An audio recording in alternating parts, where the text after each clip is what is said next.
Hey guys, what is going on? You are checking out a special Saturday night edition of the RCWR show, dropping Saturday night of May 23rd, 2020. We are just literally not even 4 minutes removed from AEW's Double or Nothing 2020 pay-per-view. This is your AEW Double or Nothing 2020 pay-per-view recap and review post show. We're coming at you live for the next little bit that we're on the air streaming on YouTube.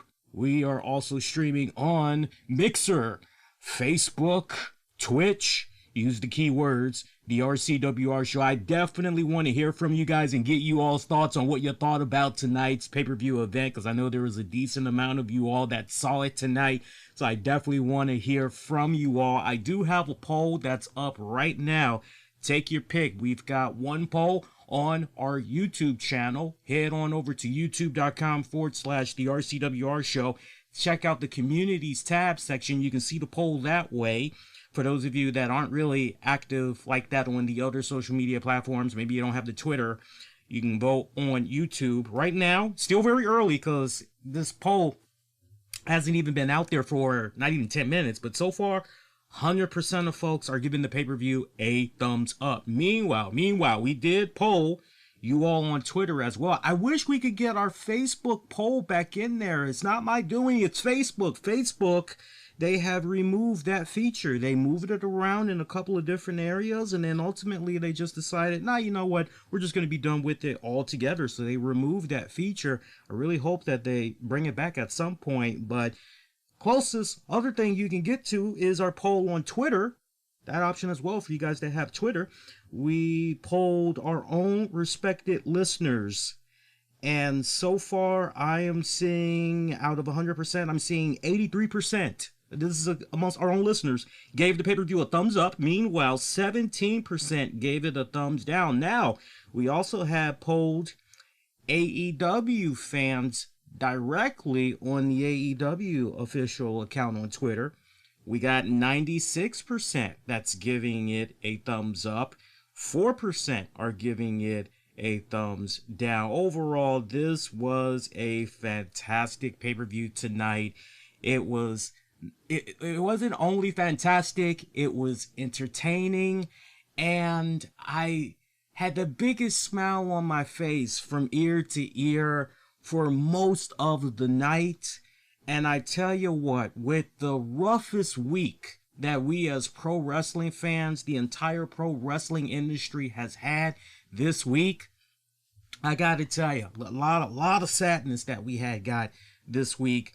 We needed this pay-per-view to just be able for a moment to try to forget about some of the tragic, untimely passings that came this week, to also just for a brief period in time not think about what's going on with our own personal finances, as many of us have been affected by this pandemic. A lot of us are not working right now. I know the struggles that you guys were going through, well documented on the previous shows we put out there for you guys. So, you know, as far as the Sanders household goes, you know, we're definitely, you know, we're okay again. But I know there's not as many that are fortunate, and I'm sure you guys can relate. Yeah, I definitely been there, done that. I can definitely relate. So for just a couple of hours to be able to forget about your problems and just get lost in some good, fun entertainment, have a few laughs,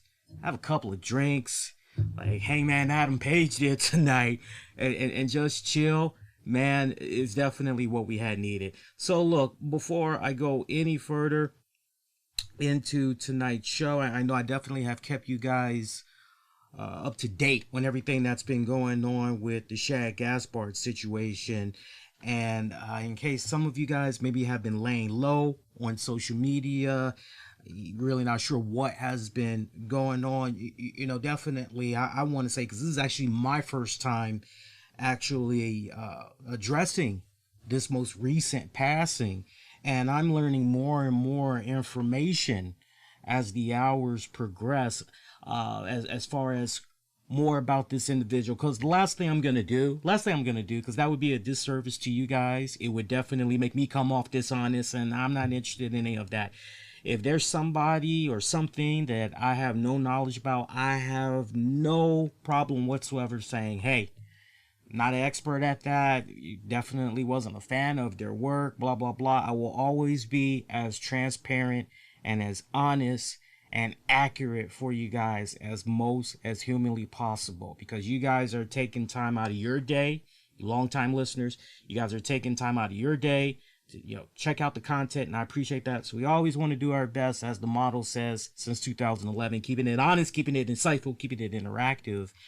And that's we had another passing in the wrestling industry, and this one, it just really hurts, because even if you don't know anything about this person, just to hear that they were 22 years of age, you're going, my God, what the blue hell is going on here? And so I definitely want to take this time out and give a thoughts, prayers, condolences to the family, friends, colleagues, associates, fans all around the world. I'm definitely with you. You guys have me in your thoughts for sure. My condolences on the passing of Hana Kimura. Again, 22 years of age. She started off in the pro wrestling industry going back late 2014, going into 2015 is pretty much when she had started and everything. And, you heard a couple of rumblings that were going on online, but it was mainly a lot of hearsay that was going on. But officially, the statement had came from Stardom, the promotion, because she had did some work for them, and they had issued a statement, and they basically had said, Stardom fans, we're very sorry to report that our Hana Kimura has passed away. Please be respectful and allow some time for things to process, and keep your thoughts and prayers with her family. And as far as cause of death, that is not known at this time. Again, that is not known at this time, and it was very appreciative and thoughtful, I thought, that AEW had brought her up, a couple of times and everything. It's nice, classy touch that they had did on their part.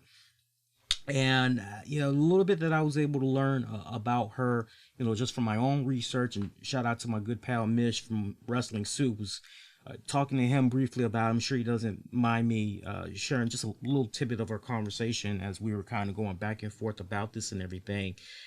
She was born in Yokohama, Japan, and she first started getting into pro wrestling through the promotion Wrestle One, and that was about around the 2015 period, but she didn't officially make her wrestling debut until much later. Essentially 2016 is when she made her debut, and she had a first milestone of a career win with the JWP Junior Championship just last year, going back to last summer. And she also had joined a Netflix series. So for those of you that have Netflix, I don't have Netflix right now. I wouldn't mind seeing about reactivating a trial, just to see her on the show and everything. But she had apparently joined the Netflix series Terrace House, which is a show that follows 6 strangers sharing a house in Tokyo, Japan, all while looking for love. And apparently it's an unscripted show, and this show had debuted sometime last year. Now, filming for the new season was delayed given the pandemic and everything, so I'm very curious to see where things are going to be going now, once they resume and everything. But it's a Japanese reality television series that's apparently in its 5th year, and it basically follows 3 men, 3 women as they live together in a house, as I had mentioned before.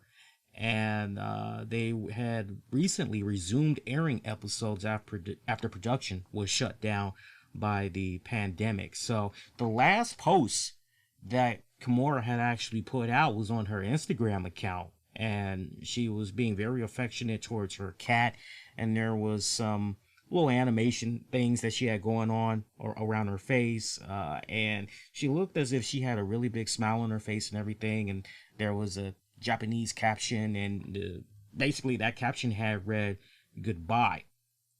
And apparently, she had tweeted an alarming message earlier this past Friday saying, and I quote, "I don't want to be a human anymore. It was a life I wanted to be loved. Thank you, everyone. I love you. Bye." So, as it stands right now, as far as memorial service goes and everything, nothing is known right now. There's a lot of stuff that is still just up in the air. And like I said to you guys just a couple of seconds ago, I don't know anything about her. She's, not somebody that came under my radar, sadly. Just to hear that it was somebody that young that passed away, it was very unfortunate. And last thing I want is for the show to go into a completely different direction, because I really want to keep it very grounded on Double or Nothing. But it made sense to say that at the top, especially since she was brought up a couple of times during the broadcast. But trust me, I'll definitely dive into her passing a lot more on this coming Monday's RCWR show. But I will say this: it was very interesting to see, since her passing, the outpouring love and support that came towards her, but also at the same time how now all of a sudden, you know how it is if you've been using social media long enough.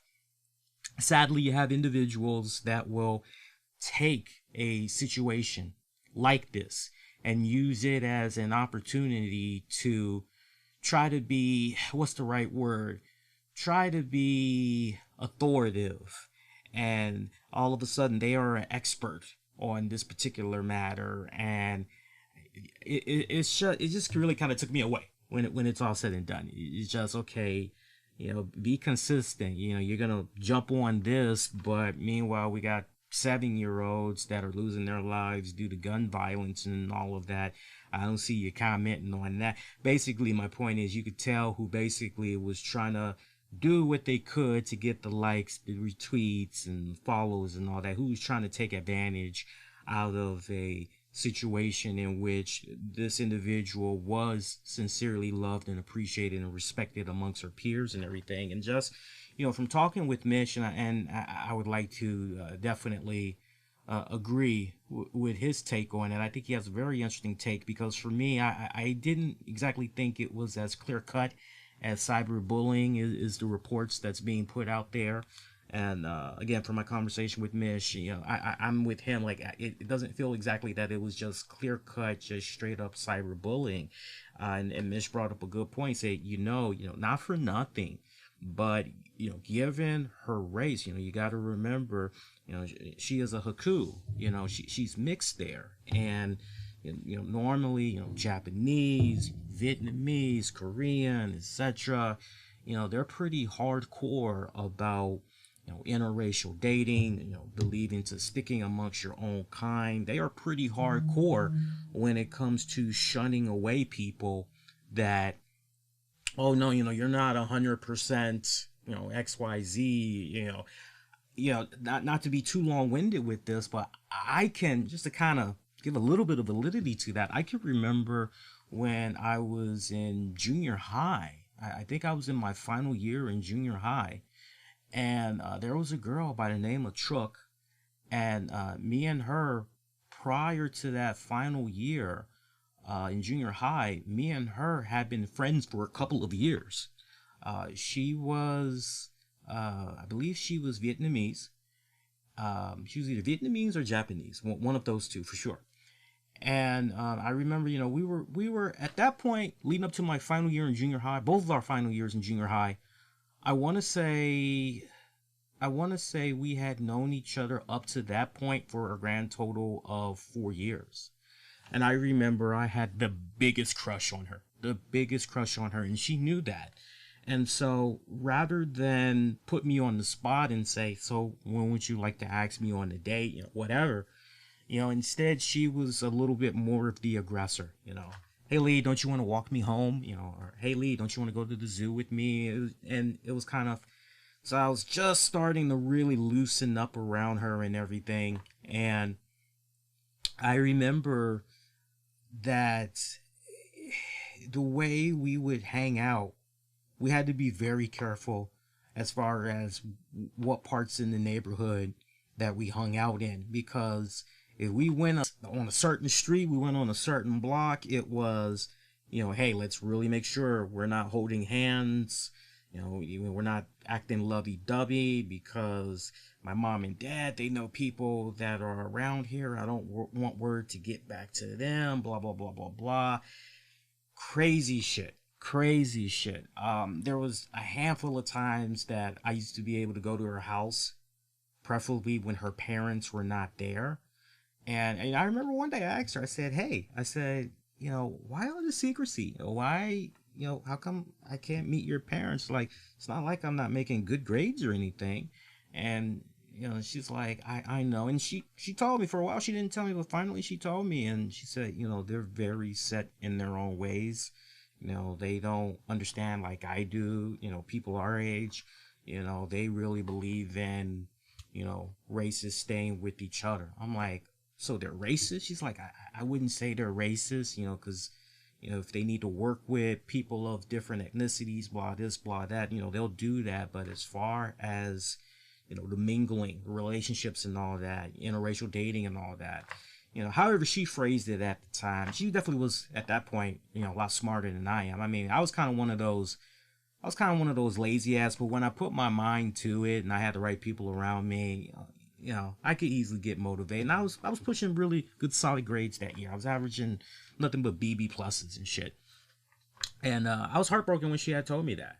I was heartbroken when she told me that. There was nothing more than, you know, I'm at the house, not even there that long, and she is rushing me out the door because, you know, my mom's getting off work soon, or what, you know, whatever like that. And so that relationship sadly did not go as further as we both would have liked because of the circumstances. And I'm sure there's definitely a lot of you guys that could probably relate to a story like that I'm spinning out there to you guys. So yeah, I kind of believe in what Mish was saying as far as, you know, the fact that she was mixed, you know, that probably had shunned her amongst her own people. Maybe that had a significant part in it, because, you know, when you hear of cyberbullying and all that, you know, that definition, it gets easily lost in translation, because people are so quick to hit that. That's a nice, good, juicy word to really get attention to yourself and everything.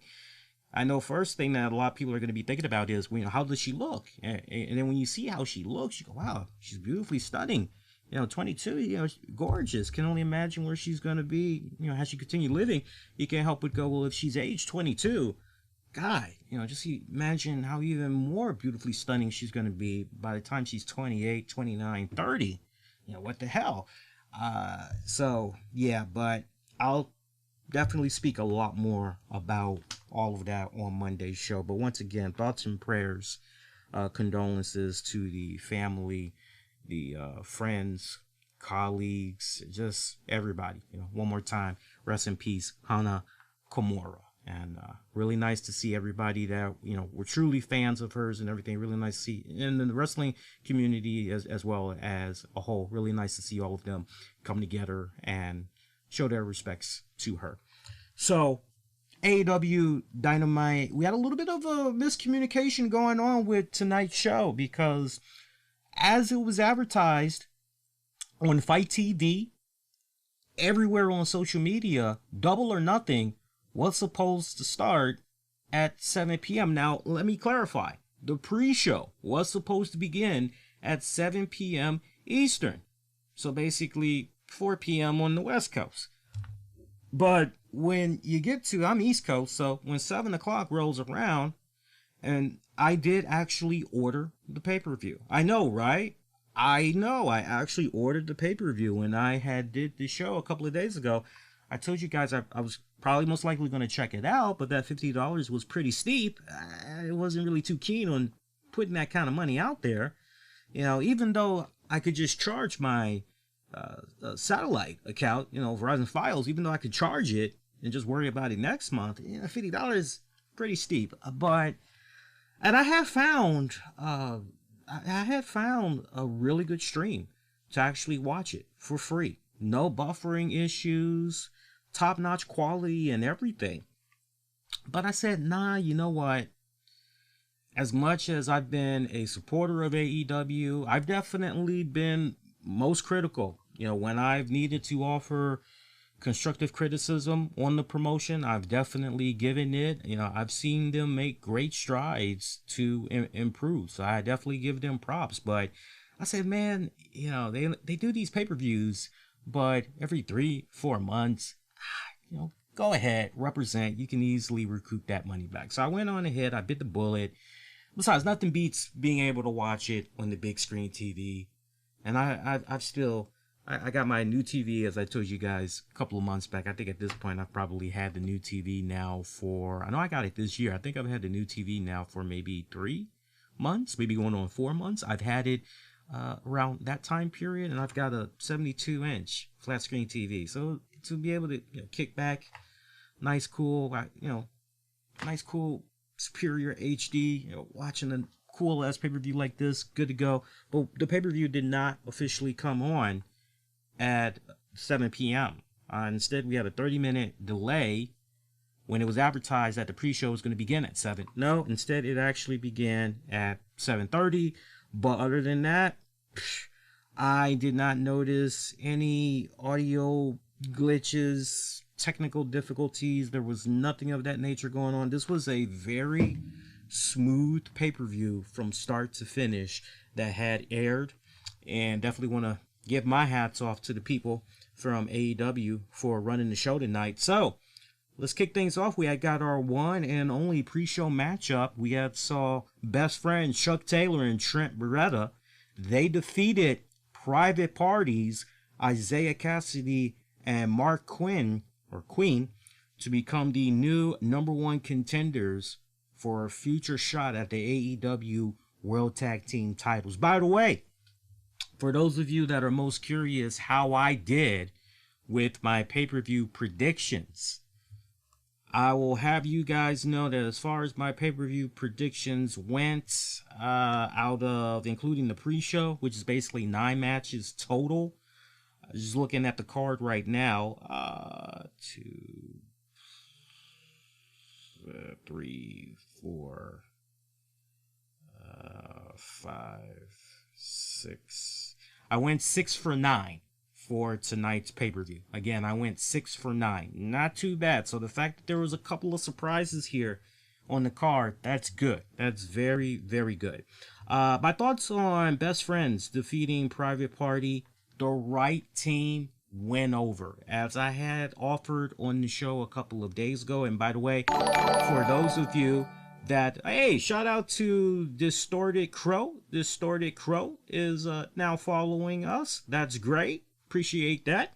By the way, if you guys are enjoying the show so far, make sure if you haven't done so already, you hit the subscribe, you hit the like, you comment, you share, you favorite, all of that. Especially you guys watching via YouTube, please hit that like button. It helps out the YouTube algorithm gods in letting other wrestling fans know, hey, you like wrestling, check this out. It's good for you. As I offered on the prediction show a couple of days ago, which we have the webcast version of that available on all the platforms, but the audio version I'm actually going to be releasing tonight. So I've had a little bit of a delay. You guys got to forgive me. I felt that Best Friends were, over the course of the past several weeks, were being more established. I felt that they were being more incorporated into the shows, backstories and all that really established. We really hadn't seen enough of Private Party to the point they've just been honestly making sporadic appearances here and there, especially during this pandemic. And also, I have to add, and I said this a long time ago, but Private Party, not just yet. They're pretty good in the ring. Don't get me wrong. They're pretty good in the ring. But for me, they still show greenness. They're still very green as far as personalities go and everything. Now, some people could kind of make the argument, well, best friends, not for nothingly, but best friends,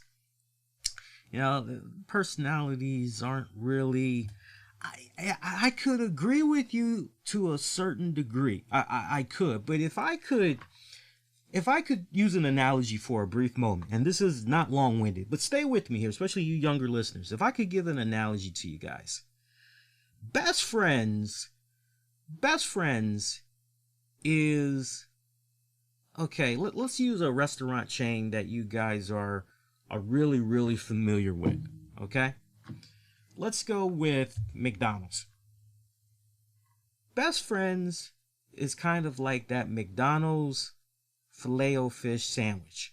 Of all the sandwiches that's on the McDonald's menu. Yeah, and I got no shame in admitting that, my big black ass, and, I am slimming down, knock on wood, I'm slimming down. I think that of all the sandwiches on the McDonald's menu, the Filet-O-Fish, it's awesome. It's awesome. That's the best friends. They're that really good Filet-O-Fish sandwich that you can get at McDonald's. You want it with Old Bay seasoning, or you just want the classic Filet-O-Fish sandwich? Either way, you're getting it from McDonald's. It's the Filet-O-Fish. It's damn good. It's damn good. Now, I look at Private Party. And I go, Private Party is that Checkers double Filet-O-Fish sandwich. And hopefully a lot of you guys have eaten at a Checkers by now. If you haven't eaten at a Checkers, you really owe it to yourself, especially if you casually like to dip into fast food. Look into Checkers. Checkers or Hardee's, basically, but mainly Checkers. Private Party is that Filet-O-Fish. Or I'll tell you what, if you don't have a Checkers, then insert Burger King and their fish sandwich. So, you could be in agreement that, okay, well, they're both, almost kind of the same, but one kind of edges out a little bit more. So sometimes it's, well, maybe it comes down to taste. Maybe it might come down to the price. Either one of these sandwiches on sale. Who's got the better deal going on for this week? And then, not for nothing, but some restaurants don't make it the way it's supposed to taste. What you might get at one joint down the street, you drive about 15 minutes, you go to another one thinking it's going to be entirely different. You could be left very disappointed.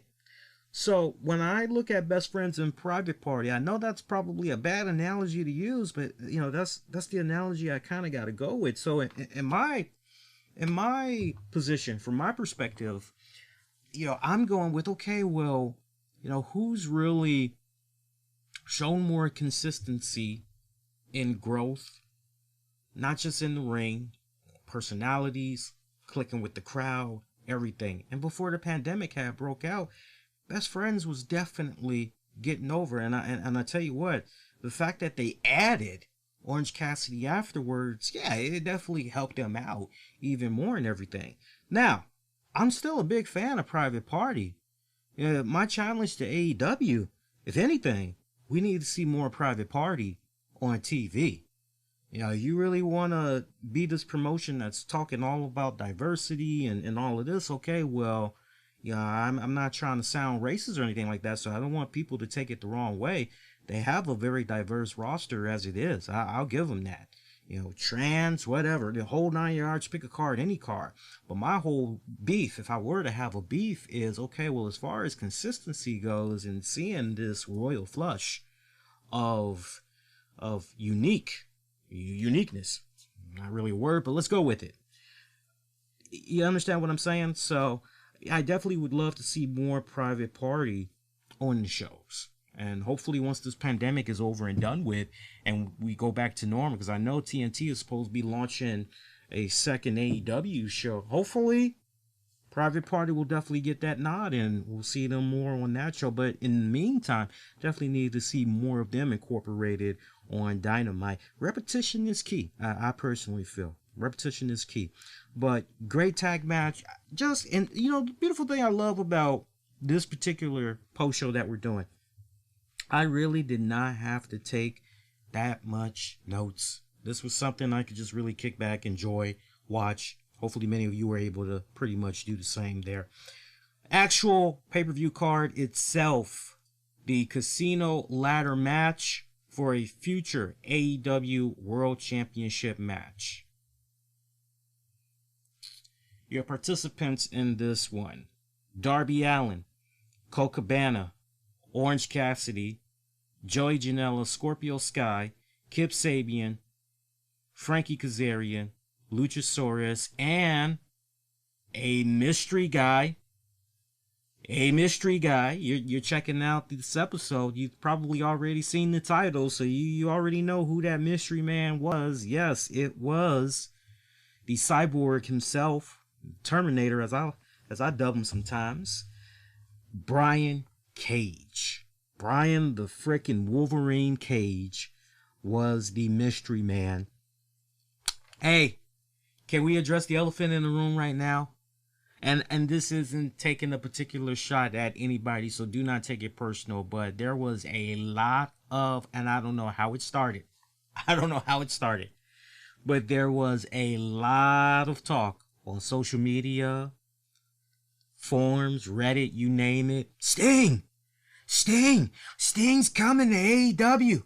He's coming to AEW. Just watch. He's coming. Sting's gonna be involved in that casino ladder match. Just watch. He's gonna get involved. Sting's gonna show up at some point during the pay-per-view. Oh man, the fact that Cody had acknowledged the reports that Sting was released from the WWE. Sting's gonna do something at Double or Nothing. Maybe Sting's going to make an appearance in the Stampede Stadium match. Well, when all the smoke has settled, when all the dust has cleared, there was no Icon Sting. I loved it even more when Sting had put out a tweet. And he said some bullshit. So, how's everybody doing? And I honestly believe Sting was legitimately asking, how y'all doing? Are y'all okay? But people looked at that as an opportunity. Oh man, fantastic. Can't wait to see you at Double or Nothing this weekend. Like, okay, we'll see what happens. We'll see what happens here. And I went into that nice diatribe about Sting a couple of days ago, and I tried to tell you guys, I said, look, if something happens, Sting pops up, all right, I'll be here. I got no problem saying, hey, I was wrong. You guys were right. Wouldn't be the first, wouldn't be the last that I was wrong about something. But unlike some people, I can actually admit when, okay, all right, I wasn't seeing what you guys were seeing. You guys had it this go round. For those of you that went with Brian Cage as the last guy, as the mystery guy, man, let me tell you something. I totally forgot about Brian Cage. Totally forgot about Brian Cage. Brian Cage did not click in my head until I fucking saw him. Because as soon as I saw him, you know what was the first thing I had thought about? The very first thing I thought about was that initial report, and you guys know exactly what I'm talking about. There was that initial report that came out earlier this year when basically Brian Cage came to terms with Impact Wrestling and, hey, I want to go in a different direction. I'm not interested in re-upping. I just want to go my way. And, you know, it was amicable basically. And Impact, okay, you know, we understand. And, you know, he wanted to take time off anyway because he was dealing with a pretty bad nagging injury that really needed his attention. So he was going to be on the sidelines for some months. But then you had this rumor that popped up from nowhere where, oh, Brian Cage is signing with AEW. And you had his wife, Melissa Santos, who popped up on, she did like a Twitch stream or whatever. And she basically said, oh, well, this is news to me. I'm his wife, and that's news to me. I didn't hear anything about him signing with the AEW. And I think there was even another report talking about when he was going to be debuting and everything. And she pretty much had squashed all of that. And then time passed and you're like, okay, well, apparently nothing happened. Oh, okay, cool. And that's what I thought about. That is the first thing that I thought about as soon as I saw Brian Cage. And I said, holy shit. It's like, I can't believe I forgot about him. If you ask me who I was expecting, I said on the show, I said, hey, maybe EC3. You guys brought up another cool name that I hadn't even thought about in a damn good minute. Some of you had mentioned Austin Aries. Like, okay.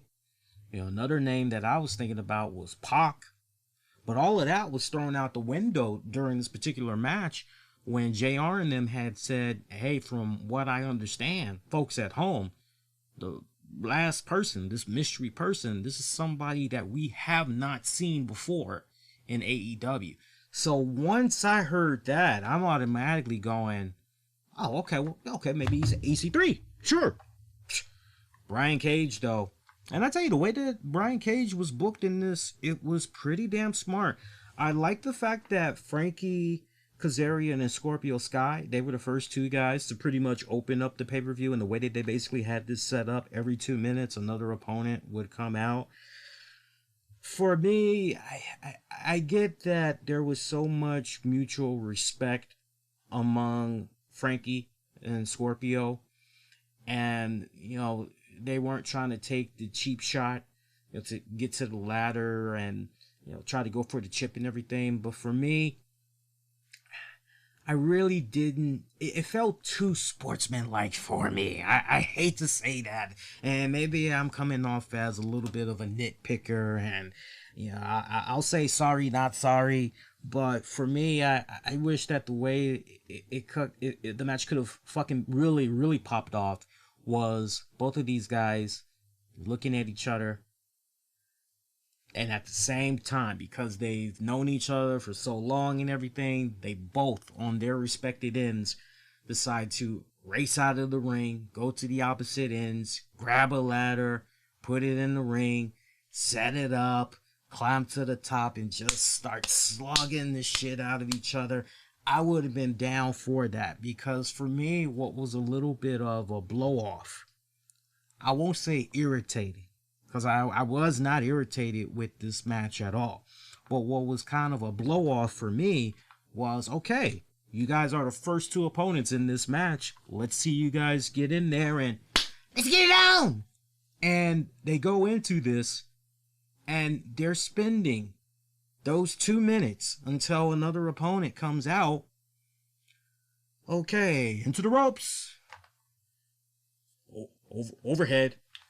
Oh, he missed him. Ah, here he goes. He's going to get him this time. Oh, nice counter. And you know, there's just a whole lot of countering, you know, arm drag, takedown. There's just a whole lot of, oh, I see. Oh, yeah, that was pretty good. That was pretty good. And it's like, okay, well, that's all fine and dandy, but this is not a one-on-one match. We're supposed to grab this ladder, reach up, go for this chip, and that's supposed to be it. So for me, I just felt that there was too much of that. And you know what? Kudos to, and I think to a degree, whoever was in charge of booking this match, you know, really all the matches to a certain degree. There was a couple of problems in some areas, but I love that Jim Ross and them, and that's the power of veteran commentators. You got JR basically, you know, these guys, you know, they're wasting all this time, you know, you find each other doing all this hula. Here's another opponent gonna come out there, and you can't help wonder if it's gonna be the numbers game. Frankie and Scorpio gonna team up on them, or what's gonna happen? By God, I know JR don't sound like that. I know he don't, but you get what I'm saying. So for me, I was like, too much time that had went down there. Kip Sabian was the next person that came out. So it looked as though Scorpio, Frankie were going to double team. But little did they know, freaking Jimmy Havoc comes from behind with a ladder. All right, this is how you freaking do it. And he basically, you know, hits the both of them. How they did not, given the fact that it's an empty arena. To a degree, it's an empty arena. You've got part of the AEW roster that's there. They're making up the crowd, but it's okay, it's about maybe stretched around the ring, it's maybe about 30 people. How you do not hear a guy slide a fucking ladder into the ring? He grabbed that ladder, and it is beyond me when it's relatively more quiet. It's kind of, that's more quiet, much quieter, right? So kind of hilarious right there, how they had did that. But yeah, Jimmy Havoc getting a little bit of an assist there, giving a little bit of assist to Kip Sabian, Penelope Ford there as well. Set it up a little bit later on. Darby Allin comes in there, does this insane spot. Yeah, if there was anybody that I looked at tonight and I just went, that's not really necessary, dog. I know we're supposed to be all about entertainment, but shit, man. It's not like we're trying to entertain the fans at the gate. I know you're trying to give everybody their dollar's worth at home, but how about we make sure that you're able to walk around pretty okay tomorrow, yeah? But sick-ass spot where Darby Allin, and he's got his skateboard, he climbs up to the top. He was fighting Kazarian at this point. He was fighting him and everything. But he does this spot where there's a ladder that is outside the ring. It's already been, erected and everything. It's ready to go. And then there's another ladder that he has set up that's in between that ladder, and it's basically resting on part of the ring, and then the other end is resting on the steel barricade, and he's somehow trying to get Frankie Kazarian, at least his upper body of Frankie Kazarian's, over the ladder so he could do his spot, climbing the ladder with the skateboard, crash onto him and everything. Frankie moves out of the way, and pretty much Darby Allin goes into that bad boy, ankle, knee first. So you're going, okay, well, he's pretty much going to be out of it for a good minute. Oh, okay, well, fine.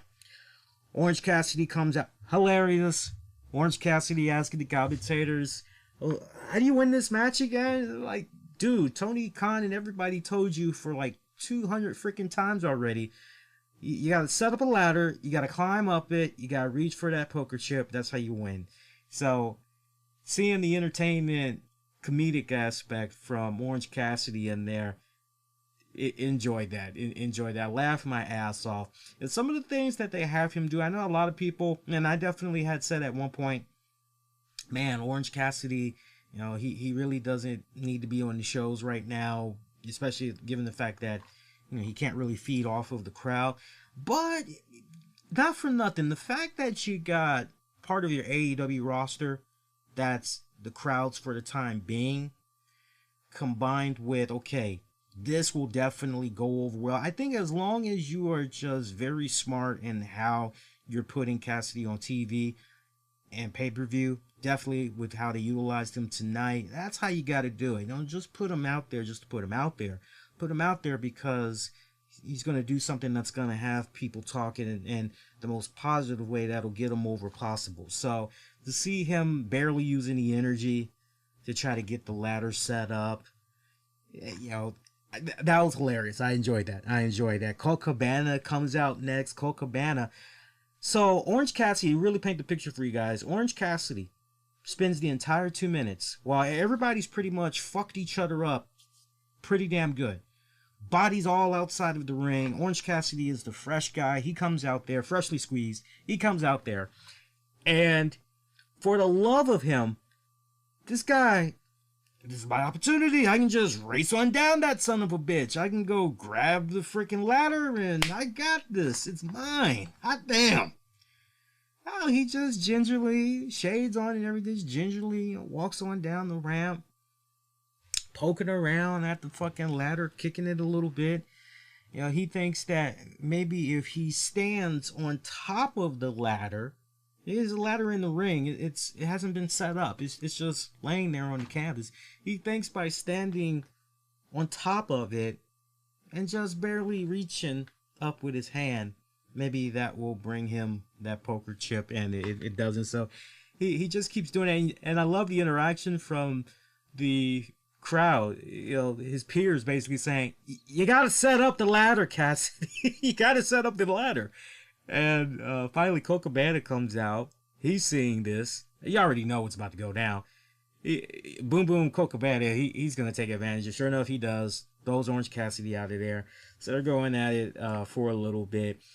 Joey Janela comes in there next. Had a couple of nice little spots in there. Luchasaurus was in there as well. Now here's where I have a little bit of a gripe here. Notice I was pretty complimentary to the pre-show match, although I will say that there was a little bit of sloppiness in that pre-show match, and it was not because of the Best Friends. It was something that Private Party was trying to do. You guys know exactly the spot that I'm talking about. Have a feeling Matthew from Botchamania is definitely going to be including that on his show. Because you're like, what the hell are they trying to do? There was no way to cover it up. Commentators tried. There was really no way to, But, stupid spot in this match for me. So you got Luchasaurus, who I'm trying to think, I think it was Kip Sabian. If I remember right. If I'm incorrect, let me know, guys. But you have a spot where Luchasaurus, he's fighting Kip Sabian. And, he's choking him and everything. And he's getting ready to toss him over the ropes. All right, nothing wrong with that, right? Here's the problem. You create this spot, but then you've got everybody that's outside of the ring. And all of them just have their hands up in the air. It's just, we're here. We're all here. All 10 of us are here. So go ahead. I know it wasn't, really 10, but it's like, we're here. All of us are here. We're waiting. We're just waiting. It wasn't a case where, everybody is just, wham, wham, wham, wham, wham, wham, wham, wham, and then out the corner of their eyes. What the fuck? Whoa. It wasn't anything like that. I mean, they're literally watching Luchasaurus in the ring fighting Kip Sabian.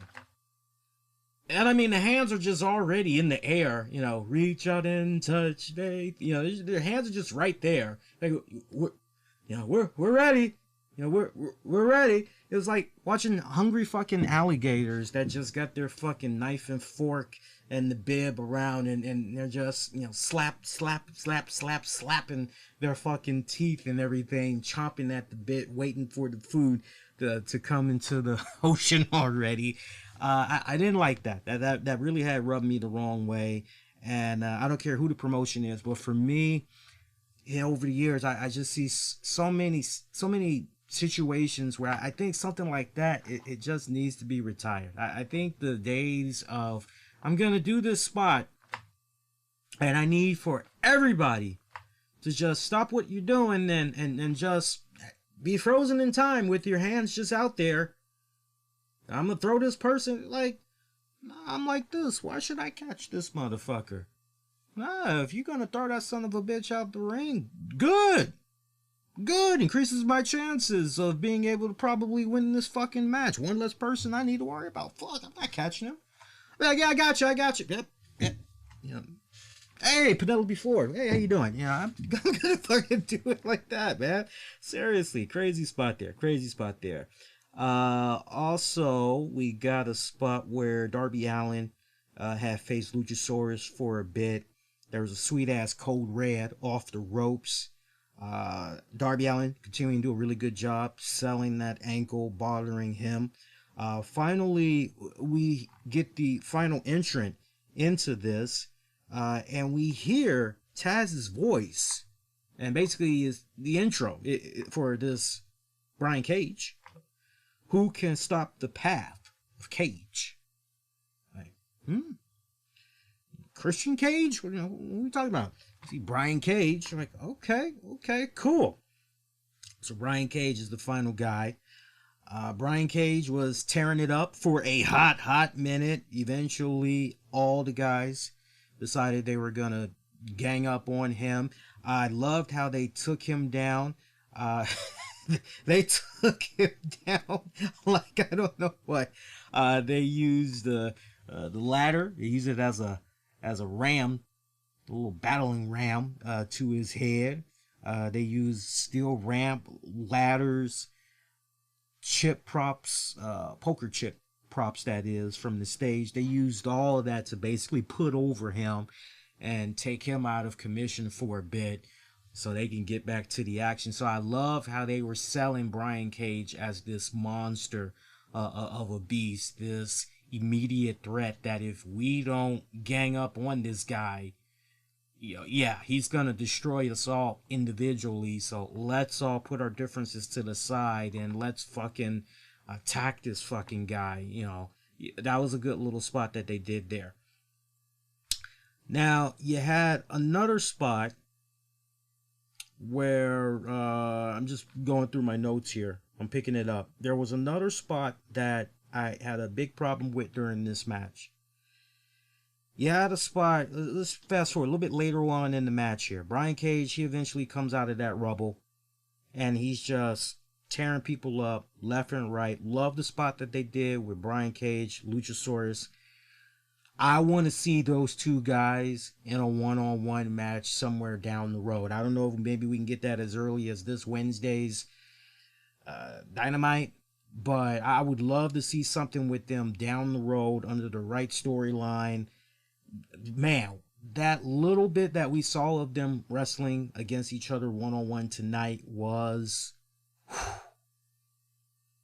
And let me tell you something. For those of you that are new to Brian Cage, you really, really owe it to yourselves to do yourself a huge favor. Not only would I recommend that you check out a big bulk of what he was doing in Impact Wrestling, especially upon his return to Impact Wrestling, going back to 2018, when ultimately he became the X Division champion, and then he became the Impact World Champion. Peep that time period out. I mean, he was doing some phenomenal shit over there. Not to mention, he was also really tearing it up in PWG, Pro Wrestling Guerrilla. So, if you are new to Brian Cage and you thoroughly enjoyed what you saw of the man tonight, you definitely owe it to yourselves. Piggy on back, see some more of what he did, just so you can whet your appetite to get yourself prepared for what's in store with him on this new path in AEW and everything. But we then get this spot, towards the end of this match, where Darby Allin, he's back in the mix again. Taz is out there directing traffic, and he's pretty much telling Cage, destroy Darby. And we see freaking Brian Cage, he does that, he's destroying him. He puts Darby on a ladder. And there's a little bit of sloppiness right there, because Cage was trying to get the ladder set up. I don't know if his palms were sweaty, whatever it was, but finally gets the ladder set up properly in the corner of the ring, puts Darby Allin on it. You're going, oh, okay, all right, cool. But then it goes, what the fuck? Where Brian Cage, he lifts this ladder with Brian Cage on it over his head, and then sends that ladder with Cage on top of it outside of the ring. Just tosses it like he's just throwing trash. Tosses it into ladders that was already set up outside the ring. And Darby goes crashing into those damn things like a motherfucker. I hope the guy's okay. I really hope the guy's okay. I didn't like that spot. I wasn't exactly fond of that spot. For me personally, I felt it was an unnecessary spot. I felt it was a reckless spot.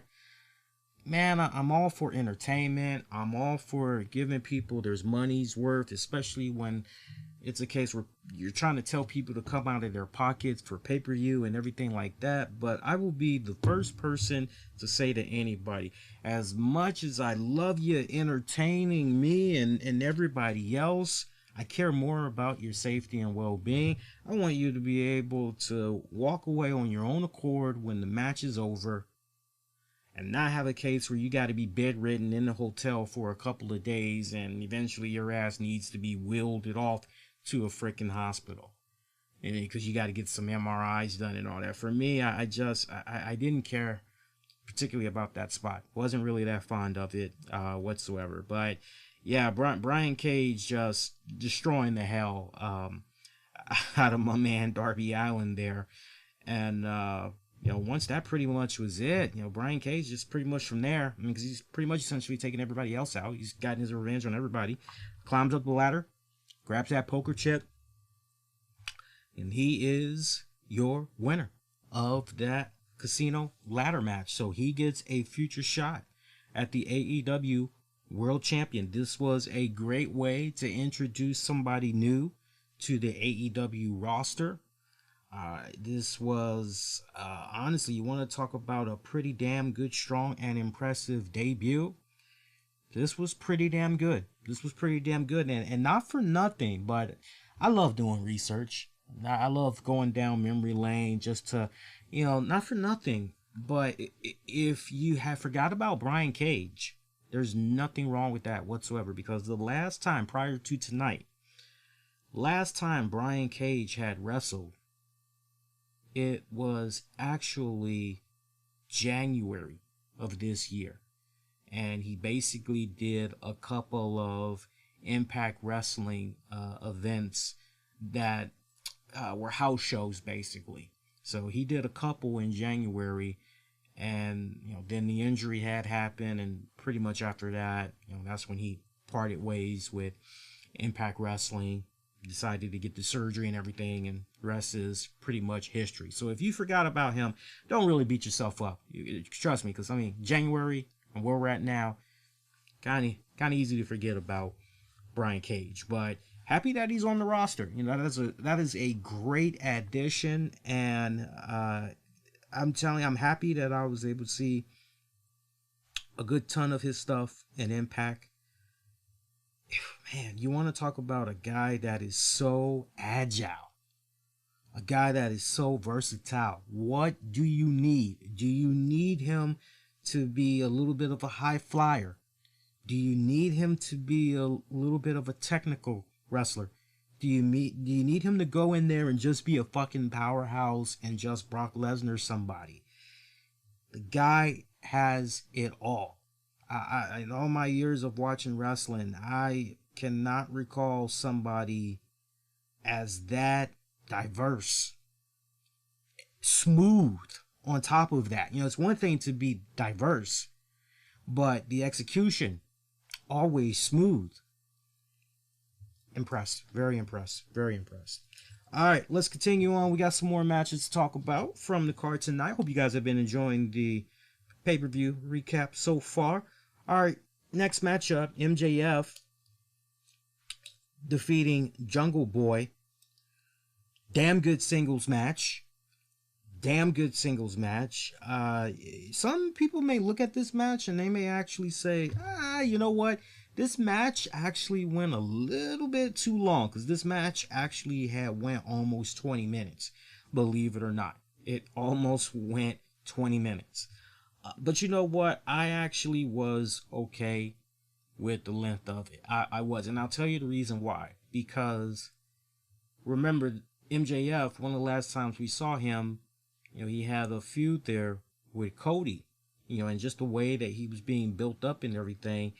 And okay, if you're going to feed Jungle Boy to MJF, okay, that's fine. But the other thing that you kind of also have to remember as well is, okay, well, not for nothing, but there was a time where MJF, Jungle Boy, what do both of these men have in common?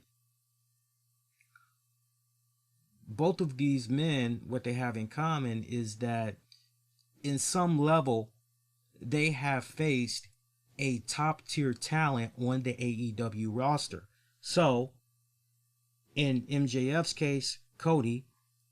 In Jungle Boy's case, he faced Chris Jericho for a shot at the AEW championship. So for me, you kind of, and I was a little bit surprised that was not brought up during commentating to really try to sell the fact that, hey, folks, don't look too lightly there on Jungle Boy. Don't look past him. Remember, I was very surprised because that's what I was thinking as I was watching this, and it was like, man, this is kind of going longer than 10 minutes. And then, oh, well, you know what? No, it's cool because, and I played it back in my head. So, if you're gonna feed Jungle Boy to MJF, then the right move was made tonight, and having it be as long of a match as it was, because not only are you trying to reestablish MJF, but you're also doing your part in establishing, and I thought AEW did a really good job in that tonight, in really establishing Jungle Boy as a future singles competitor. Great fucking look. I mean, he can definitely hit all the age demographics. I can tell with just a little bit of work that only thing that's kind of missing in my mind right now a little bit, but I see just flashes of it here and there. Only thing that's kind of missing a little bit is the swag, is the charisma that his dad had. If that can just get heightened up, brought out of him a bit more, I think that last little piece of the puzzle. But I see a lot as far as a bright future in that young man. I see a lot in him. It was a damn good match between those two guys. I honestly would have no problem if that was a return match. On this Wednesday's Dynamite, I would have no problem with that whatsoever. As far as matches of the night that really stood out to me the most, ones I would say go out of your way, watch first, I would say check that match out first. And just to kind of rate some of these matches as well, going back to the pre-show matchup, I will give that pre-show matchup, I will give that one out of 5 stars. I'll give that one a 3 out of 5. For the casino ladder match, I'll give that one a 3 out of 5 as well. A little bit too long. MJF taking on Jungle Boy, I'm actually going to give that a 4 out of 5. I know some of you guys may disagree with. I definitely would love to hear from you guys, but that's where I'm standing right now. That one definitely gets a 4 out of 5 for me. Next up, we got the AEW TNT Championship Tournament Finals. Undertaker with Arn Anderson had faced Lance Archer, who was with Jake Roberts. And yes, folks, I did say Undertaker. It's a little bit of a running joke. If you're not connected to me on social media, then you'll miss it. It's totally gone over your head, the joke. And I'm just picturing the Superman meme right now where he's flying in the air and the joke is just going over the head.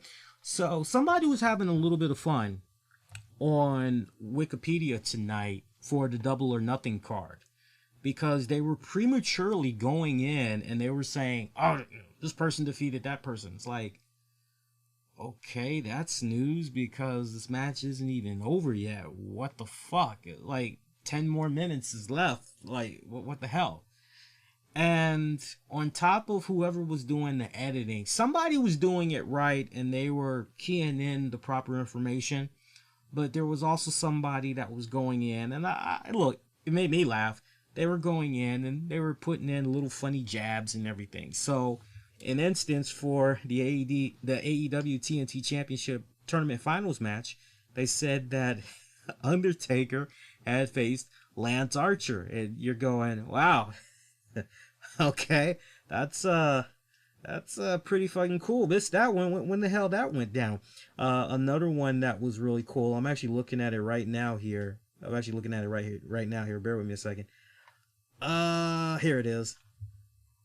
Another one was for the, I think the other one was for the casino ladder match. Apparently, Jimmy King and David Arquette were in that match. And you're like, wait, what?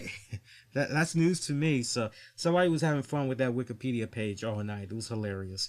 But yeah, AEW TNT Championship Tournament Finals match. Let's talk about that belt, man. How about that title? Ooh, that title. I'm not going to do like some people. I'm not going to rip the hell out of that title. Because, I mean, we could have running gags on that title all night. I will say this. The design of that title does not look good. That design, it doesn't bring championship to my mind. It does not bring... Oh, look at that. Oh, man, so cool. It doesn't... Nothing. You know what's the first thing I think of when I look at that TNT championship? The first thing I think of is, man, all of a sudden I want a can of Coke. Any Coca-Colas running around here? It's like the first thing I want. It looks like somebody, maybe had tried to make meatloaf and they just drowned the son of a bitch in a lot of ketchup. And then they decided, you know what? I'm okay. I don't need any. I'm not going to have meatloaf tonight. Fuck the meatloaf. I'm good on the meatloaf. And then they just tried to half-ass put it in aluminum foil and put it back in the fridge or whatever.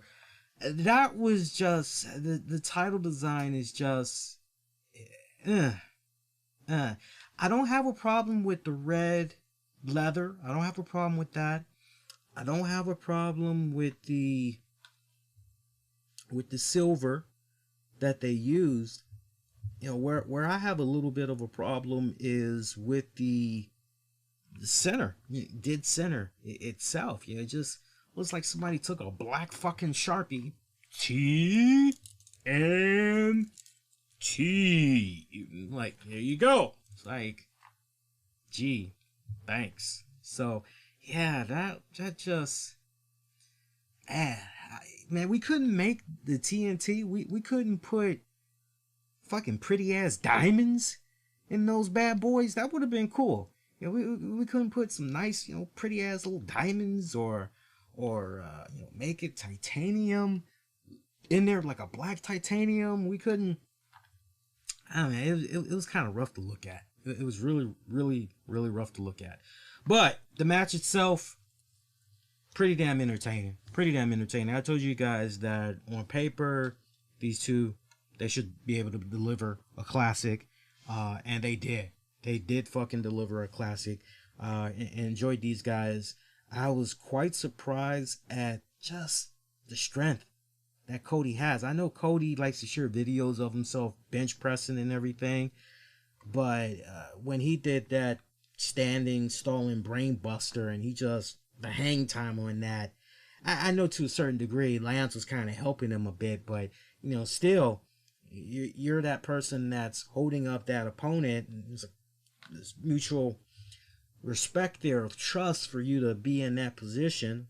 That person is allowing you to hold them up in that position and not dropping them poorly to the point they break their fucking neck and all of that. I mean, that was some serious hang time. That was some serious hang time. I can only imagine how sore, if his back is sore at all, for fucking Cody tonight. Fucking Mike Tyson, of course, being there on hand with the title. One spot they showed Mike Tyson as he's looking on at the match, they showed him yawning. I wasn't sure if he was yawning because he wasn't liking the antics of Lance Archer and Jake Roberts or what. I don't know if somebody might have spoken to him after that, but each time they went to Mike Tyson, he's just got the fist in the air. He's just smiling. Great fucking shape. I mean, he looks fucking good. I know he's trying to make that comeback. He's looking pretty damn good. I can't wait to see what he's going to do in the ring. I know he's fighting just exhibition and he's doing it for charity. And I think that's great that he's doing that. Make it go towards a worthy cause, as far as I'm concerned. Hey, as far as I'm concerned, if you can do this fight just in time as far as the whole pandemic, everything that's going on right now, great. That's fucking great. Do it. And, speaking of the pandemic and all that, I didn't forget about this match, by the way. I'll tell you, we'll talk about this match a little bit more, then we'll kind of circle back because it's AEW related that they did bring up on tonight's pay-per-view. But one point we I'm trying to think, we're going a little bit towards the end of the match. And if I remember it right, we saw Jake the Snake Roberts tried to distract the referee to help out Lance, but then Arn Anderson, Double A, he saw what was going on, and as all of this is going on, Lance Archer, now, little bone to pick here, little bone to pick, you guys gotta forgive me, but we had the longest skinning the cat or walking the ropes or whatever you want to call it, from Lance Archer. Lance Archer is on the ropes, and it just felt as though Cody Rhodes was just driving fucking Lance Archer, and they were utilizing MapQuest there. I'm going, Jesus fucking Christ, how long are you gonna allow this guy to walk the ropes? Why don't you just fucking get over here and fucking do a nice high-ass arm drag from the top of that rope, slam his big ass, or push his ass off the damn thing? What the fuck? Very fucking... I mean, look, it was impressive. It was impressive. Undertaker, old school. It was impressive. But here's the thing. Here's the difference. When Taker does it, Taker's pretty much got his opponent, for the most part, a little bit dazed, a little bit confused. And Taker usually goes, 1, 2, 3, Lance Archer went 1, 2, 3, 4, 5, 6. Okay, that's overkill. That's overkill. So freaking Double A, he jumps up on the ropes while Jake is still yapping off to the referee, and he pretty much clips the ankle of Archer, makes him fall and all that. And freaking Cody takes advantage of it and everything. Another referee comes out to let that referee that was calling the match know, hey, your man Double A, he interfered. I just watched him. He did XYZ. Double A looks at Mike Tyson for help. Tyson, nah, you know what you did. Get out of here. Eject his ass. So Double A got ejected. Match goes on. It's kind of looking a little bit one-sided here. It's kind of looking like, okay, so Lance Archer is probably, with the help of Jake Roberts, probably gonna get that fucking title after all. Closing moments of the match, Archer locks in the EBD claw. Can't finish off Cody, sadly. Archer goes back up top, walking the ropes. Told you guys about that. Fast forward a little bit. Roberts disappears for a bit. He comes back, and he's got a little sack with him. You're going, oh, must be a snake in there. You know exactly what's about to go down there. But Mike Tyson ends up, hey, shout out to G Reggie. G Reggie is now subscribed to the RCWR show there. Appreciate that. Thank you. Remember, depending on how you're watching right now, whether you're watching on Twitch, YouTube, Mixer, Facebook, make sure you give a like, follow, share, all that good stuff, subscribe, all that good stuff. We are taking super chats and donations as well. I'm waiting to see who's going to be the first person to give a donation, if it's going to happen on this show tonight, because I have a new animation and sound whenever somebody does a donation or a super chat. So if anybody wants to, just out of curiosity there, you never know. I'll probably play around with it maybe once a month or maybe once every other month. Check it out. Good shit. But yeah, Jake the Snake, he tried to bust out that trademark sack of his. Sack. Knapsack, as I like to call it, with the snake in it. But Tyson took off his shirt, cut him off, preventing him getting back in there in the ring. Roberts wanted no part of Iron Mike, so he hauled ass. Archer tried to go for the blackout, but Rhodes countered into a crossroads. Get the 3 count. Cody Rhodes is your first ever AEW TNT champion. match went about 20 minutes, a little bit over 20 minutes. It's a pretty good match. You know, it was a pretty good match. So now the question, you know, so what happens with Lance Archer? You know, what happens now? Between Lance Archer and Brody Lee, and I know we're kind of jumping ahead a little bit. Hope you guys don't mind. But Brody Lee, I feel, definitely needs to be off TV for a little bit. And just the fact that I've said that, that should kind of give you guys a little bit of heads up on how that match with Moxley came about. Whereas Lance Archer, I really hope that he and Cody are not done just yet. Because remember what I said a couple of days ago on the last show? I said, hey man, if anybody deserves to be the TNT champion, you know, just the way that Lance Archer was built up and everything, you know, he's the man. You know, he needs to be the champion. And I can totally understand it if from a historic value standpoint, well, you know, we couldn't make Cody the first, you know, not TNT. We couldn't make him the first AEW champion. So this is the next best thing that we can do for Cody right here. You know, I get that, but at the same time, for me, it's still one of the most interesting and hottest feuds that AEW has going on right now. So it's very easy from a heel standpoint where you can have Mike Tyson get scolded upon, get shit upon by Jake Roberts and everything.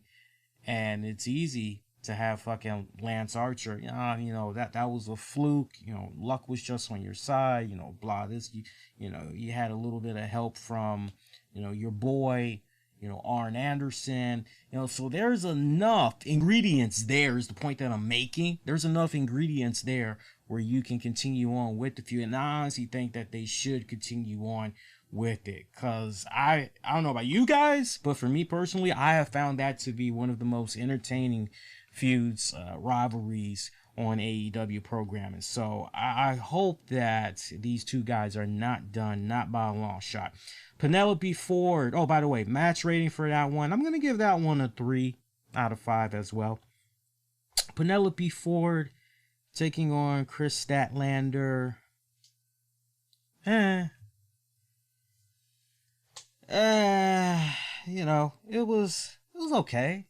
You know, it was an okay match. I know there's a lot of you guys that are big fucking fans of Penelope Ford. I get it. She's definitely a gorgeous woman.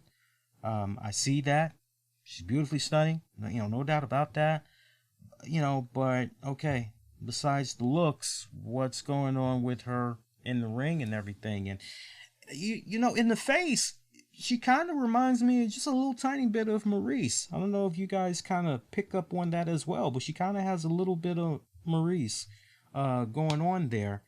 And actually, I'm good, man. I've got a nice, cool, tall, refreshing double IPA Flying Dog beer that's going on here. So, Reggie, why are you saying, I'm seeing a comment that's coming in, it looks like via Twitch, Reggie is saying, get a drink of water. It's like, you know, why should I get a drink of water? I've been podcasting since 2011, and normally when it comes to doing the shows, you know, if you have a co-host, that's one thing. But when you're doing the show solo, you got to do what you got to do.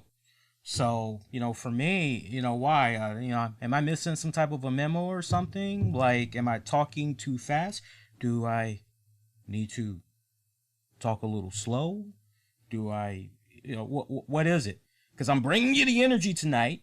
I'm trying to make you guys, especially with all the shit that went down over the past couple of days, I'm trying to, you know, help you guys get nice and entertained and everything. So I'm trying to understand, why do I need to get a drink of water? Like, maybe I need to have that Superman meme where the joke over the head.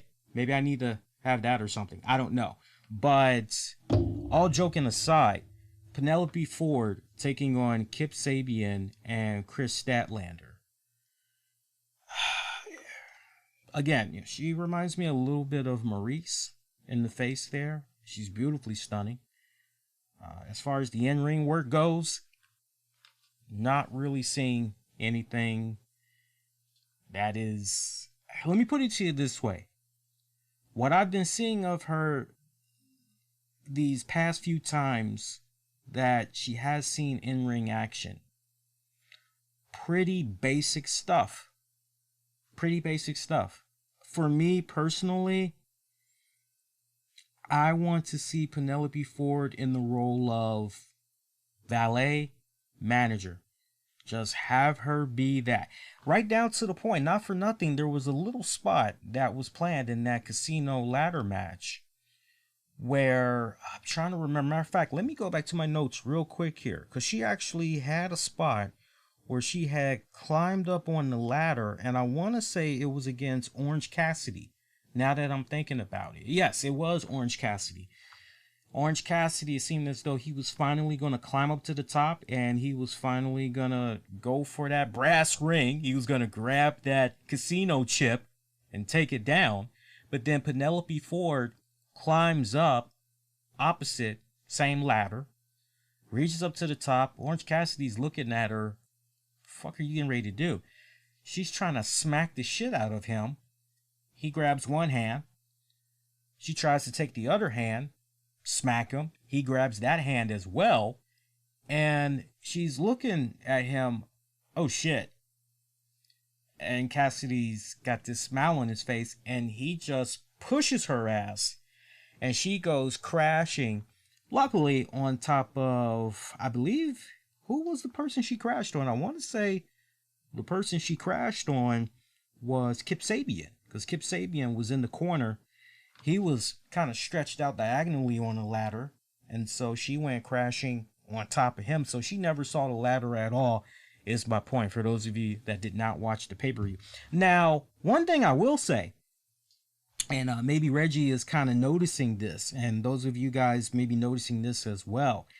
If I talk a little bit kind of like a suffering succotash a little bit, I have my Invisalign trays on. And sadly, I'm going to be in these a little bit longer. I should have been out of these 2 months ago. 2 months ago, I should have been out of these. My button should have been removed and all of that shit. But with the pandemic, there's a ton of us. So I can't wait. My appointment is set up for June 8th. And one step closer, I'm getting to being out of these. But sadly, because I have been in these for such a long period of time, I'll talk about it more on Monday. But since I was in these for longer than what was necessary, I'm going to have to now get refinement. I think that's what it's called. I'm going to have to get refinement trays. And that fucking sucks. Basically, that's a nice way of saying overcorrection trays again, because something had went wrong. I won't bore you guys with it. You know, everything's good. It's just one of those deals where I need that now. So that's what happens. That's what fucking happens. Let's see. Hey, let's do this. Let's get into one thing. Let's get into, because I don't have anything else to add to that match with Penelope Ford taking on Chris Statlander. It was what it was. It was a match. What more do I need to say? What more do I need to say? It was a match. It wasn't entertaining. It wasn't a bad match. For me, 5-point scale or 5 stars. 2 out of 5. I'm being most kind. Now, I teased it earlier, and I want to give AEW a lot of props. They, unlike some wrestling promotions, from the moment that this pay-per-view opened up, they were thanking everybody that has been helping out during COVID-19. They thanked all the first responders. I thought that was totally kick-ass that they did that. They also acknowledged what was going on during this whole pandemic, people coming together and everything. Loved it. I loved it.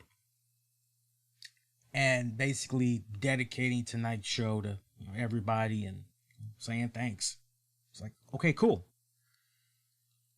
I love the fact that, and here's the thing with AEW, and I got to give them a lot of credit. This isn't me sucking their dick in any type of way. You show me another wrestling promotion that is essentially doing the same thing, and MLW to a degree with some of the shows they were doing until they suspended.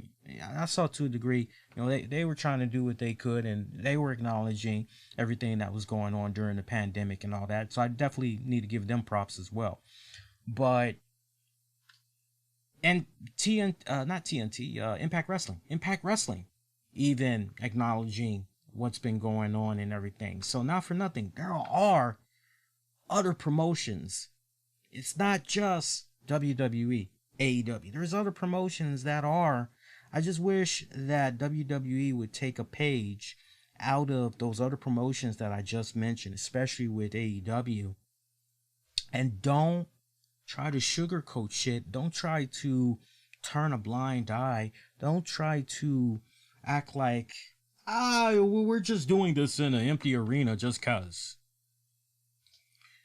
To hear AEW tonight, all throughout this broadcast, acknowledge the real current events that's going on, I can't tell you how refreshing that is to hear that. And it's not just a case where just 10 seconds we're in and out. No, it's a case where we're going to spend just 2 minutes just really letting folks know, hey, we get it, we understand what's going on in this crazy world. There was a nice little part where Tony Schiavone, Jim Ross, and them, they acknowledged not just the pandemic, the relief efforts, but they also tried to help fans understand why they're going out there and continuing to entertain during these times. And basically it's all about trying to put smiles on people's faces and everything. And they also, hey, we are being tested. We're going through the best precautions that we possibly can, XYZ. I appreciated all of that. Just how I know a lot of you guys weren't aware, and this isn't throwing shade at WWE in any type of way, but do you guys remember on the show earlier this week, I brought up the fact that WWE had this really cool auction that's still going on, if I'm not mistaken. I got to double check and see where the bidding is now, but they have this really cool auction that's going on. It's not on eBay or anything like that. It's on some type of a weird site, but anyway, all the champions from this past year's WrestleMania have signed this WWE Championship belt. Again, all the champions from this past year's WrestleMania, all of them have signed this belt. And whether you do $10, $20, $30, $50, $200, whatever, you put in your bid, and who knows, maybe you'll win that title. But all the money is going towards this company that ultimately is going to make sure that all of that money goes towards first responders for COVID relief efforts and all that, helping out getting necessary equipment, face masks, the whole 9 yards that they need. Now, let me ask you guys something. Be realistic with yourselves for a second here. Even the most hardcore WWE fan that watches the programming, be honest with yourselves for a second. Since you've been watching NXT, SmackDown, NXT UK, Raw, 205, did you know that? Was that addressed on any of the shows? No. The only way you would have known about that is if you were checking out the social media accounts. That's the only way you would have known. I don't even see this advertised on WWE's website. And if it is on their website, I'm going to just say off the break, and I'll entertain the idea. I'll actually see if I can find it via their website. I bet you got to do a lot of digging just to be able to find this. why some promotions like WWE don't want to acknowledge this shit that we're all going through right now, and trying to put a positive spin on it.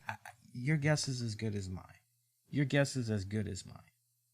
Or even the stuff with the mask that they're doing now. They're making WWE. They've got for sale some of your favorite superstars. Mask versions that's available. Hey, stay protected, covered, dodge that pandemic by wearing these masks. All that good shit. Oh, percent of the profits goes towards blah, blah, blah, blah, blah, blah, blah, blah, blah. You don't see that promoted on the WWE shows, do you not? Well, week in, week out, you get a promotion like AEW, and not for nothing, Impact Wrestling, MLW, with some of the shows I saw them do until they were getting ready to suspend production and everything. They all have done a really good job in addressing this shit that's been going on. And so AEW, just everything that they've been doing, especially up tonight, they get my utmost respect for. You can learn a thing or two in how to address the situation and try to put the best spin that's humanly possible to let everybody know around the world, hey, we're right there with you. We know that you're going through some shit. We're all going through some shit. We're going to get through this together. That's all I'm saying in a nutshell. It's nice to see when shit gets acknowledged. Next up, Jon Moxley defending his AEW World Championship against Brody Lee. Pretty damn good matchup. That one went about 15 minutes, or at least close to it. This one was pretty good. Moxley finally getting his championship belt back. For those of you that might have been a little bit curious, he finally did get it back. Oddly though, where was Brody Lee's disciples? That was the one thing that I was kind of wondering, what's going on here? And maybe I missed something on commentating. So for those of you that have watched the pay-per-view tonight, maybe you guys can fill me in. But unless the commentators had said Brody Lee told his minions in the Dark Order, I'm good. I don't need you all's help. I'm good. I'm going to take care of this myself. I'm trying to understand why there were not henchmen around the ring. Were we what was going on here? I'm trying to understand the logic behind it, because if there was ever a time where the odds are not in your favor, Jon Moxley, of coming out on top as the AEW World Heavyweight Champion, I can't help but question the booking of this match. I just can't help but really go in that direction. It was a great entertaining matchup. It was. I loved it.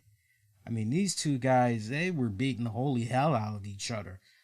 Closing moments, pretty much, if I remember it right, Moxley did the dirty deeds to Brody over by the stage ramp and basically kind of sent them both crashing through part of the stage ramp like loose wood or whatever. So they both went crashing through that motherfucker.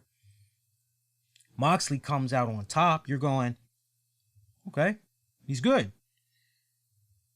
Several seconds later, Brody emerges and he's busted up. Okay, he did a blade job. Okay, get that. He's trying to add color. No problem.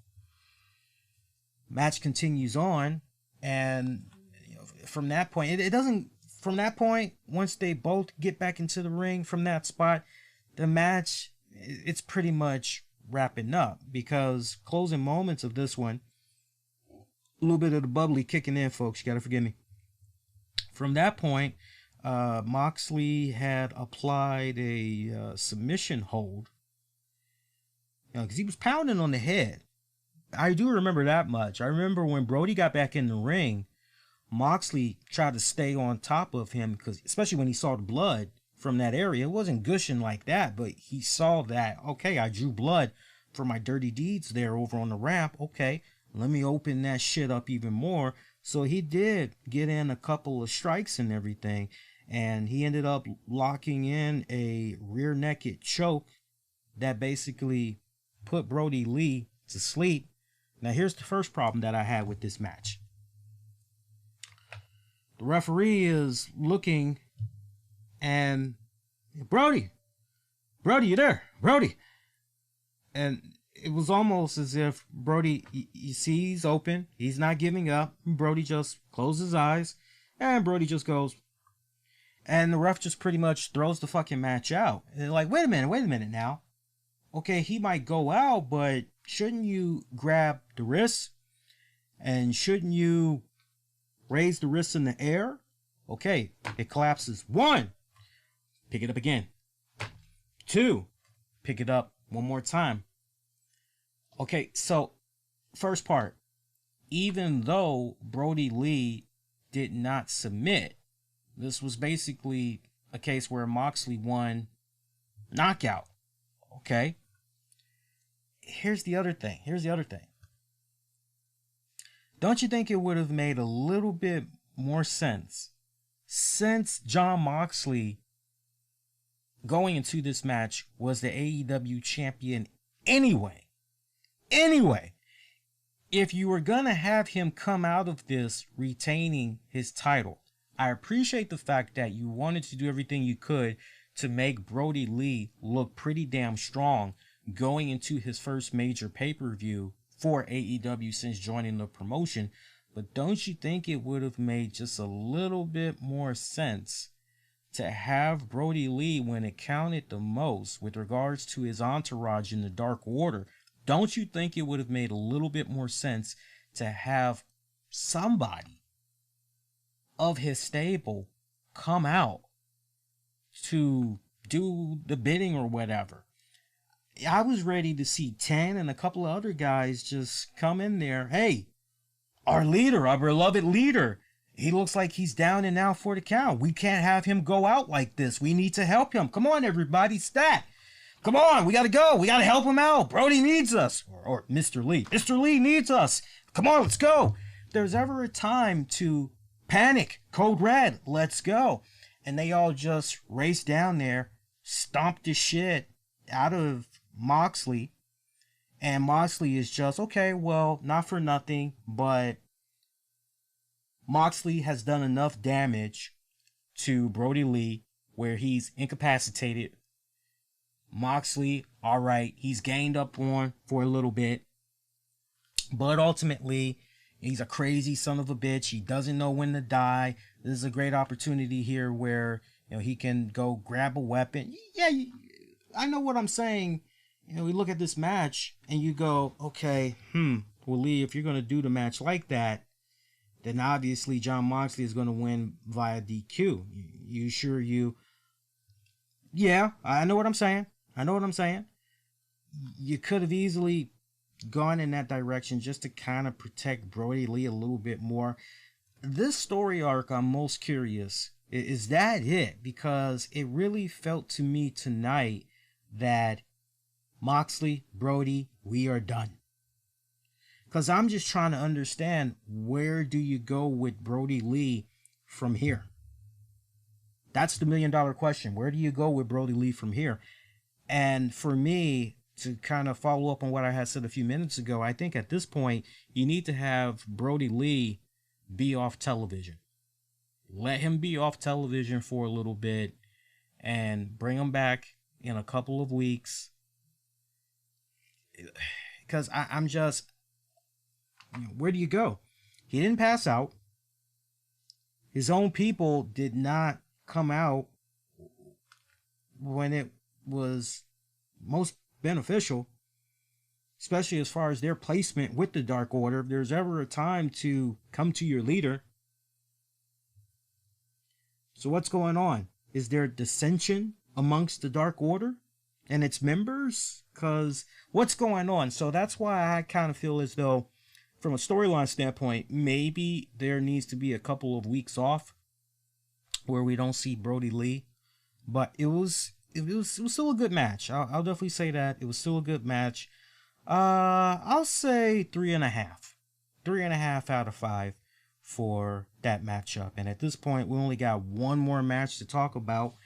And then that's pretty much it. Again, for those of you that saw Dynamite tonight, feel free to sound off. We'll definitely take a look at the polling one more time. Actually, you know what? We got 2 more matches to talk about. I apologize, guys. We got 2 more matches to talk about by the looks of things. We still haven't talked about the match that went down with Nyla Rose and Sheeta. And then after that, we also had Shawn Spears. Yeah, actually, forgive me there. We got, let me look here. We got 1 match, 2 match. We got 3 more matches to talk about, but we're pretty much going to be done rather quickly. So I'm glad I caught that there. See, next up, kind of jumped ahead a little bit by giving you guys the AEW World Championship match, but it's all good. See, we had Dustin Rhodes defeating Shawn Spears.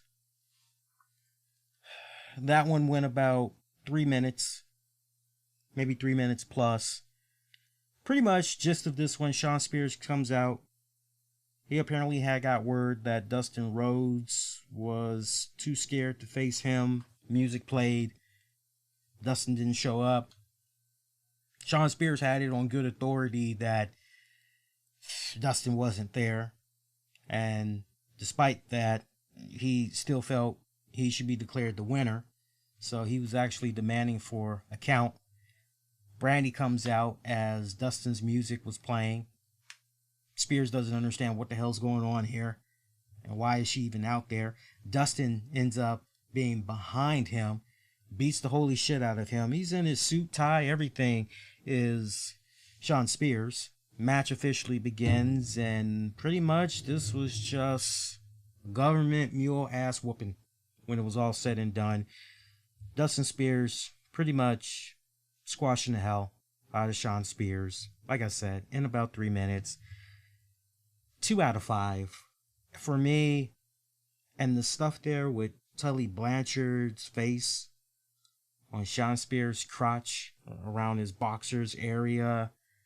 Okay, so we went from Shawn Spears being this great hot commodity, somebody that the entire pro wrestling world and the fans need to be paying very close attention to. This is a bona fide future star in the making. You know, really home in on this guy. So we go through all of that. And now Shawn Spears is this laughing joke of...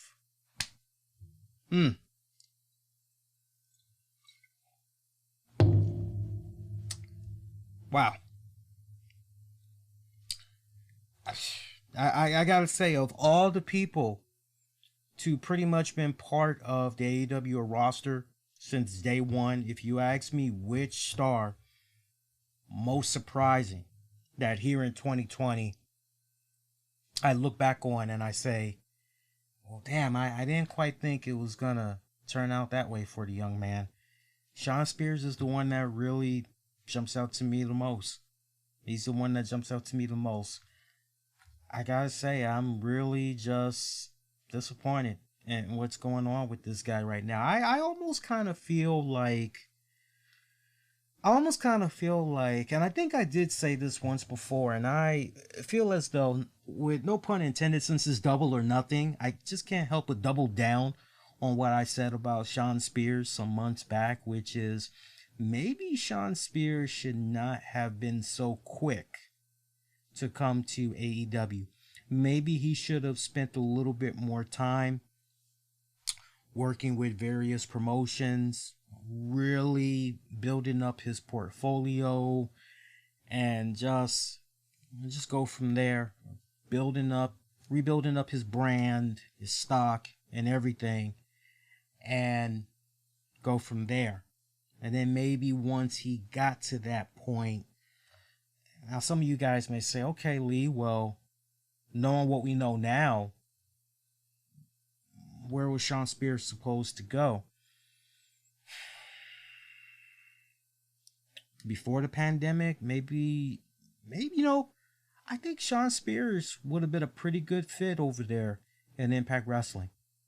I think he would have been a pretty damn good fit over there. NWA as well. I think he would have been pretty good. New Japan for sure. I know some people are probably going to say, ROH. ROH hasn't quite been the same in a few years, so I want to see him go somewhere where basically there's definitely fans. And I know that Impact has jumped around a couple of networks and everything, but they still have more of a base, a fan base that is, than ROH. Sad but true. So for me, I just really feel Shawn Spears should have just stayed as a solo act just a little bit longer. But to see him as a joke now, kind of hard to stomach, man. It's kind of hard to stomach. Now, look, I'm not saying he should be a world heavyweight champion or anything like that. I'm not jumping out there and saying that. But I definitely wasn't expecting him to be a laughing stock, a joke.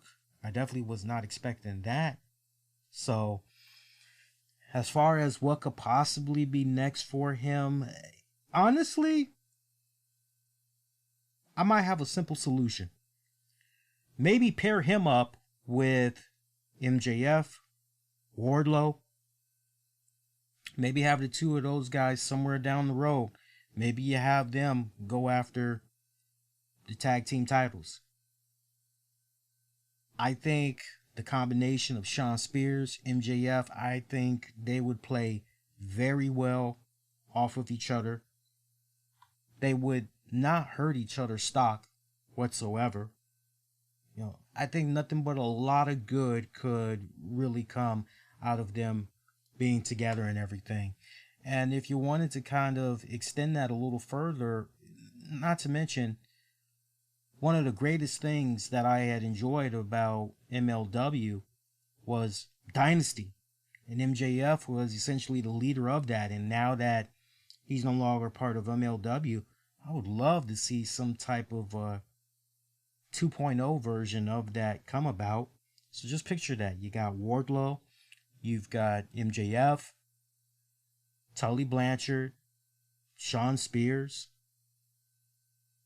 Maybe somewhere down the road you could add a fifth guy to that. Who that fifth guy could be, I'll poll you guys and ask you all who you think that fifth guy could be. But I think at this point, you tried everything else, and now that we're at this juncture, okay, well, let's just pump the brakes a little bit and let's take this in another direction before everything's just completely off the fucking rails. Next up, Sheeta, Nyla Rose. So here's what's interesting right here. This was a no disqualification and a no count out match for the AEW Women's World Title. We got a new women's champion. Her name is Sheeta. Can you say, is it possible that Kenny Omega had struck in this match? Because we know he's pretty big on the Japanese wrestlers and everything. Is it safe to say Kenny Omega might have had something to do with the direction of this match? I gotta tell you, 2 cents from a distance, what's going on with Nyla Rose? Is Nyla Rose needing to take some personal time off so she can attend to some matters? Because I did some research here. You guys will definitely appreciate this. I try to do my best to be as prepared as possible when I do these shows for you guys. Peep this. Nyla Rose had became the AEW Women's Champion going back to February 12th of this year. Remember, it was an episode of AEW Dynamite. She defeated Rio. That's where the title had changed. So remember that now. February 12th of this year. Then you go to February 29th, leap year. AEW Women's World Title match. Nyla Rose. Oh, correction. Forgive me there, guys. February 12th. Yep. And then leap year of February. Nyla Rose defended the title against Chris Statlander successfully. From there, we don't see Nyla Rose for just a couple of weeks, but the next time we see her, it's at AEW. Looks like AEW. Actually, let me back up a second. I am so sorry, guys. My maybe a little bit of the bubbling is kind of catching up to me a little bit here. So let's start that over. So the title change, that's correct. It goes down February 12th of this year. She defeats Rio. There's your title change. Then you go into the AEW Revolution pay-per-view where Nyla Rose defended the title against Chris Statlander. I know I said it right the first time, but for some reason it just didn't sound like I was saying it correctly. So that's why I said it over again. From there, Nyla is off TV for just a couple of weeks. She comes back March 11th on an episode of AEW Dynamite in a match where she's paired up with B. Presley to defeat Shida and Chris Statlander. Now, here's where things get interesting. March 11th, that was the last time we saw her. Remember that now, March 11th. We don't see Nyla again until the May 6th episode of Dynamite, where she defeats Kenzie Page. And then we see her a couple of weeks later, May 20th. So look at that jump. We go from May 6th to May 20th. Dr. Britt Baker and Nyla Rose, they defeat Shida and Chris Statlander. And then tonight you got the title change. So just kind of stop and think about that for a second. So wait a minute, Lee, if you're kind of connecting the dots here. Like, okay, so wait a minute, Lee. The last time we saw Nyla, pretty much, since she had became champion back on the date that you mentioned, one of the last times we saw her was March 11th, and then she basically did, out of the month of May, 2 episodes of Dynamite and then loses the title. Yes, you heard that correctly. So I thought that, yeah, there was a little bit of sloppiness that was going on in some of her matches. I would definitely admit that, but I thought overall, as far as being a charismatic champion, being a beast of a champion and everything, I thought she was really starting to come into the groove of things. And the fact that she's no longer the champion, that's the question that I bring up to you guys, which is, what's going on? Is she taking some time off to attend some personal matters? What's going on here? Because I felt that she was still just scratching the surface of a title reign as champion. So, kind of weird for me. Shida as champion. Look, I'm not trying to take anything away from Shida. And that was a very damn good performance that she had tonight against Nyla Rose. That was one of her most strongest performances since she's been in AEW up till now. I definitely give her all the props and respect in the world. But going forward now, she's the champion. All right. Yeah, she looks great. She's cute. I'll definitely give her that. But now going forward, how exactly are we going to really get her over with the fans? How are we really going to be able to make her connect with the fans at home? Because obviously we got that language barrier. And not for nothing, I know AEW, I know they're going to try to do right. All those guys worked in New Japan and everything. They would be fools to not utilize doing little pre-produced packages with Shida talking in her native language, doing the English captioning. There's nothing wrong with doing that right now, especially when at this point you need to, even though fans have seen her on Dynamite for these past several months, you still need to do your part and not just assume that the fans are going to automatically get behind this and everything. Yeah, I would imagine you're probably going to have some fans that are a bit divided, majority really rooting on Nyla and everything. But I would also imagine that, okay, great, we got somebody that. Now, here's where I'm devil's advocate a little bit. For all we know, AEW, well, hey, look at what Left Twix is doing. Asuka's now the fucking women's champion for Raw. Yeah, that's true. And look at NXT. Io Shirai's in that little three-way dance there with Charlotte and Rhea Ripley. She definitely is eventually going to become a champion. Yeah, that's true. Yeah, so, just saying. Sheeta, AEW Women's Champion. You kind of have to have that in the back of your mind. Might not be the case at all, but you kind of have to have that in the back of your mind just a little tiny bit. So, you definitely got to do your part in really reintroducing Sheeta, slowly telling your stories, making people invest. And if I could just give a simple piece of advice to the people at AEW, a nice good blueprint to go with for really making people totally feel invested in Sheeta as a champion. Because I know with the performance, people are, hey, great. But then it's, okay, so, we need to learn more about Sheeta. Like, we haven't really been seeing her like that. And it's, she's okay, she's cute, but, we don't really know that much about her. If I could just offer a piece of advice. I saw this commercial for the very first time this weekend. And I said, wow, well, they really explained to me who the fuck that cat was. So, as you all know, Jeopardy's Alex Trebek, and this isn't long-winded. Jeopardy's Alex Trebek, he got diagnosed with that, what was it, stage 4, what was it, pancreatic cancer, I think it was. So he just, thoughts are with him. One day at a time, right?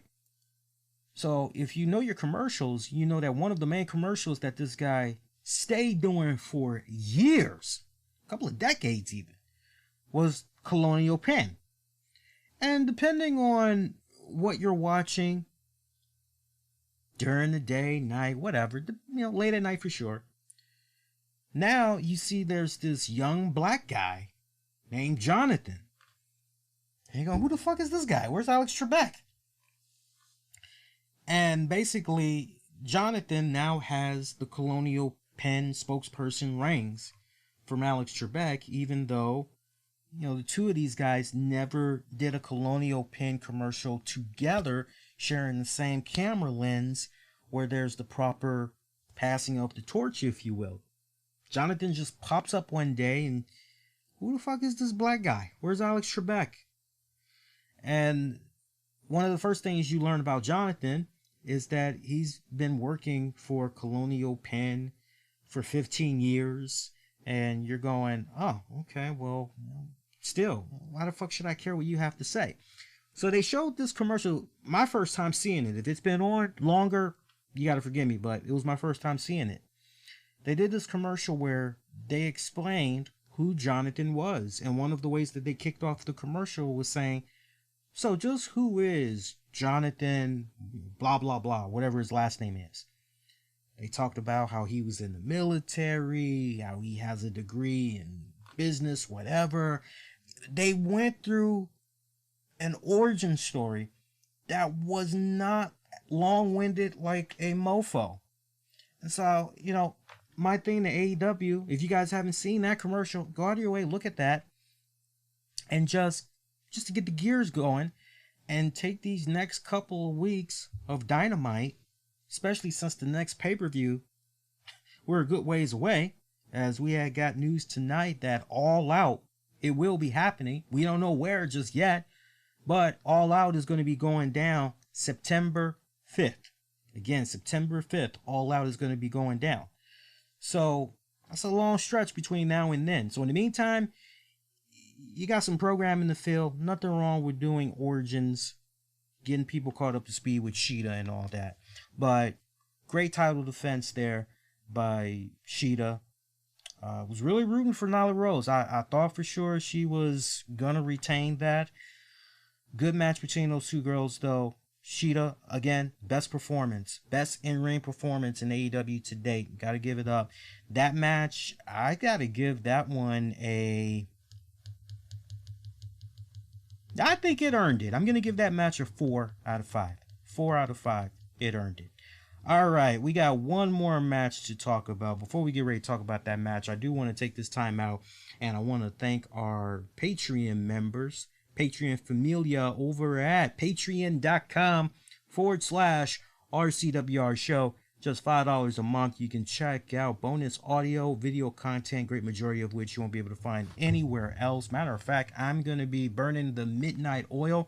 After this broadcast is done, I'm going to be editing a few pieces of audio.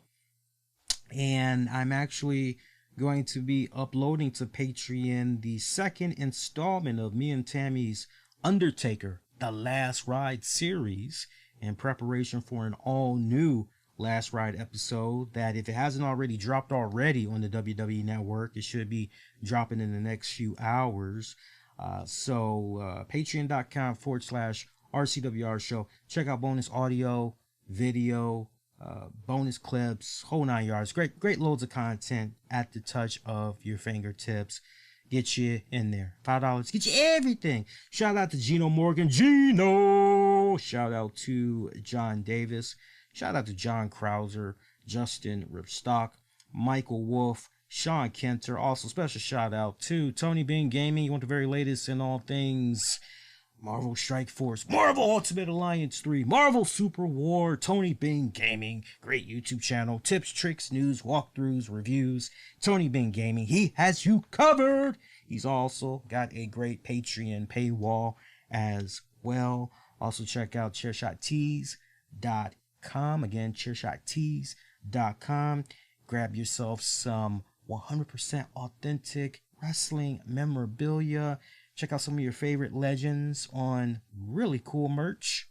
Officially licensed. They gave their blessings and everything. Check them out. ChairShotTees.com. All right, we got one more match to talk about. I don't even need to. And then this and this. I don't even know how to fucking talk about this match. The Stadium Stampede match, where the Elite took on the Inner Circle. Went about almost 40 minutes. Man, entertaining. That would be an understatement. Of all the shit I have seen so far this year, the Stadium Stampede match, go out of your way, people.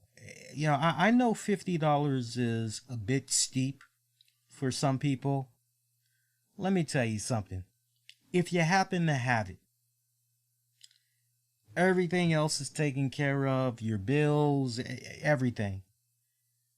I would say, just based off what I've gone through the cards so far, if you ask me straight up, is it worth the $50? It's a bit steep. It's money well spent, especially for just the Stadium Stampede match alone. Entertaining, funny as hell. I gotta tell you, I went into this going, I'm not sure what the hell I can expect. I don't know what I'm going to be watching. I know I'm going to be watching something very different. The creative juices were flying on so many levels with this match. Now, we had got word that this match was already taped, I think, yesterday or the day before. And so you're going, okay, so they've had more than ample time to really tell the type of story that they need to tell with this matchup, take the angles that they need to take, and, you know, okay, all right, cool. And the end result, I gotta tell you, the end result, brilliant. Brilliant, fucking brilliant. I know WWE, they have won over fans with the Boneyard match.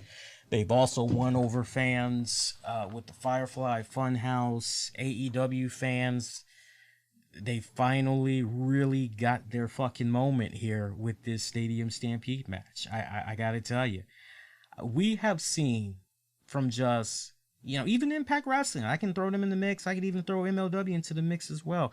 We have seen some of the best creative matches from a lot of these promotions come about from this pandemic.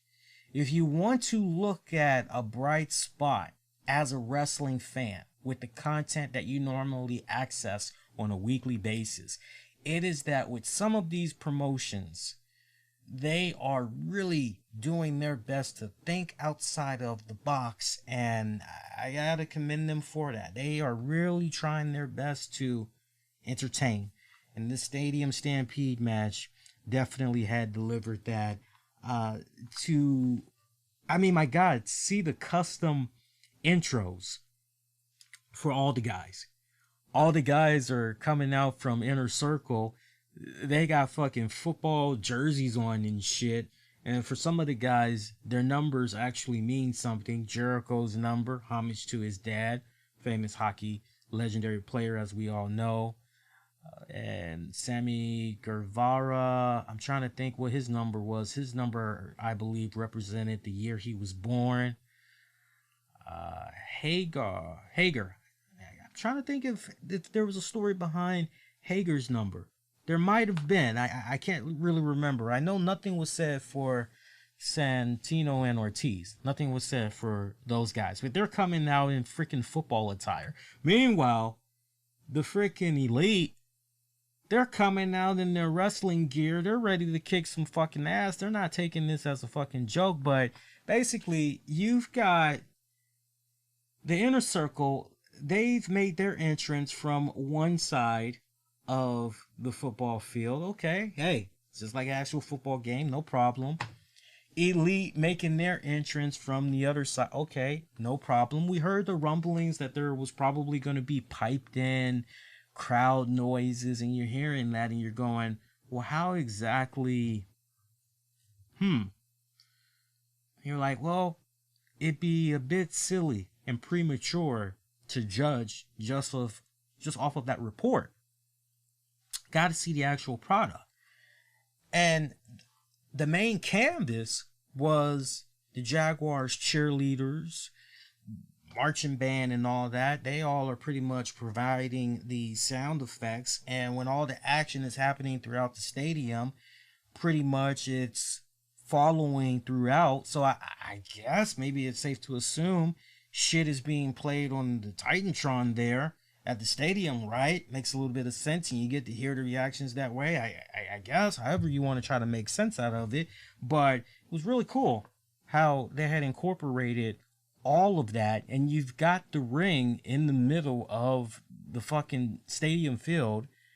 And from the moment these guys are able to fight each other, they're just running like they're fucking Vikings on opposite sides of the field. And they've got trash cans, mops, and shovels, and all kinds, and they just start wailing on each other. This was fucking entertaining on so many levels. I know I keep using that word, but it really, really was. I mean, it had elements of the video game, which I was an all-time big fan of. It was one of my all-time favorite games, Mutant League Football. Check that out if you got the PS4, the Xbox, or the Nintendo Switch. Check that out. I was a huge fan of that video game. Also, there was a TV show back in the 90s, mid-90s. It was called Mutant League. And anybody that knows a thing or two about that animated series, you know why I'm bringing both of those up. You know, when you just think about those two, and you think about the Stadium Stampede, I mean, it was pretty much all of that, almost kind of meets a little bit of NBA Jam kind of there, just the way that they were doing this fucking match, and the creativity and the brawling all over the place. Hangman Page riding the fucking horse and chasing fucking Sammy Guevara all over the stadium, but then he makes a fucking detour when he sees, oh, there's a drinking lounge nearby, and he pretty much parks his horse, tells it to stay, and that was hilarious. At some point, Jack, I keep wanting to call him Jack Swagger there, but Jack Hager, he goes looking for fucking Adam Adam Page, like, where the hell's the Hangman? So everybody else got their brawl partner, like, well, where's fucking Hangman Page? And he's going and looking for him, and then he kind of sees the horse and realizes this son of a bitch is getting his drink on. And he actually goes and meets him, sees him drinking, sits down beside him. Heyman going, we can either drink or we can fight. They're both drinking, and Heyman goes, I prefer a little bit of both. And they finally start brawling. That was nice. I mean, all that was nice. For me, what really gave me the fucking giggles, though, was seeing Chris Jericho get into it with the fucking Jaguars mascot. And just in case you guys don't know the Jaguars mascot name, his name is Jackson DeVille. Or you can look at that as Jason DeVille. But I like to look at it as Jackson DeVille. Since it's the Jaguars, right? I like to look at it as Jackson DeVille. And kind of, when you stop and think about it, come on, it makes sense. It makes sense that he's called that. But seeing him... No, he's not insulted that Inner Circle is basically creating such a travesty on Holy Grail of a football stadium that has seen decades of great moments at that stadium. Never mind all that. That's not the fighting spirit. That's not where things are really gonna just start to. Yeah, I'm fighting words. What you just did right there. I'm spoiling for a fight. Let's get it. Let's get it on. No, that's not what's gonna do it. What fucking has Jackson DeVille pissed off is when he sees freaking Chris Jericho take one of the fucking Bucks and rams them into this. I don't even know if it was a balloon. I don't know what the fuck it was, but it was basically the mouth of a jaguar. And fucking Jackson DeVille was pissed off doing his trademark, thrusting of the belly up in the air and everything. Jericho slugging the shit out of him. I mean, lost my shits right there. I also lost my shit seeing when Santino and Ortiz were brawling with Matt Hardy. And at one point, they go into this little water area, like a little pool area. Water's not that deep. It's about maybe 3 feet deep, maybe 4 feet deep. One of them is saying, oh, I can't swim. I looked at that spot and I couldn't help but say, I know that's not the lake of reincarnation, but how badass would it be if Matt Hardy just started to have fucking split personalities right there and we started seeing them? And sure enough, we fucking get the split personalities. Fucking hilarious. Even seeing a cameo there by oh yeah, I just slammed a tornado. That was my joint right there, man. I gotta tell you, that was my fucking joint. That was, of all my favorite versions of Matt Hardy, the internet one and Big Money Matt. I love those two. I definitely love Broken Matt, but for me, the ones that really I enjoyed the most were those first two that I had mentioned. But when fucking internet Matt, Matt Hardy version, whatever, 1.0, 2.0, whatever the fuck he's on now, when that came up, they had this new joint, Matter of Fact, with Matt really bolded and capitalized. And they put up this graphic where it goes, Matt can hold his breath for 346 seconds. And then they got VI Matt transfer to, and then you see right up under it next, Broken Matt, Classic Matt, Big Money Matt. So you're going, what the fuck? Even saw vintage Matt Hardy make a fucking comeback as well there, because they drowned him a couple of times and he just kept fucking popping up. Fucking hilarious. And then the one final time, they thought they were done with him. They thought they drowned his ass for good, but then he came back as fucking Damascus and was whooping their ass left and right. Just hilarious. Just fucking hilarious. And of course, once again, you gotta capitalize because social media was buzzing off of it, but Sammy Guevara being chased around there with the golf cart, of course, you gotta have that make a comeback. Towards the end of this spectacular of an event, you see that one more time. And Matt Hardy, Kenny Omega again. They're chasing this little guy. This poor little guy. You just feel so fucking bad for Sammy. Sammy doing the leap over Lambeau Field over to the bleachers, wanting no part of being chased down and run over once again.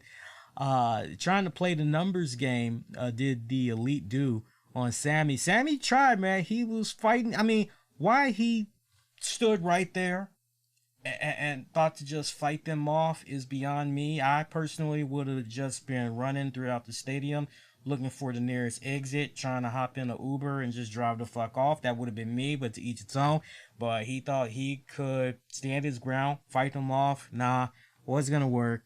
Kenny Omega pretty much helping his team get the big W as he sent Sammy Guevara crashing. I mean, you could tell with the way the props were set up and everything. Okay, yeah, that's a design spot. You know, we get that. It's all good. But I mean, I think it was a no-brainer, was it not, that the Elite was gonna come away with the W for this? I think it was a foregone conclusion, because when you look at the several weeks there of Dynamite programming, Inner Circle was getting the upper hand, like almost constantly on the Elite. So you knew eventually this is how it was gonna fucking go down. But Kenny Omega coming in with the one-winged angel on Guevara, you know, pretty much sending him crashing through a platform set up on the field there on the surface. You could tell they were protected the way that they had set it up, way it was designed and everything. That's how you fucking do it. It was entertaining as hell, I gotta say. I know I use that word enough, and I'm sorry if I spam the hell out of it, but funny, very creative, smart booking. I got lost in the moment. I really did. I will not shit on this, because I went into this as open-minded as humanly possible, and I was not disappointed. And so for me, 5 out of 5, hands down. 5 out of 5. I'm gonna give that one a rating, and I'm sticking to that. So overall, when I look at this pay-per-view for tonight, I mean, we put a lot of 3s in there. So I mean, my highest mark, it definitely goes to the Stadium Stampede. I gave that a 5 out of 5.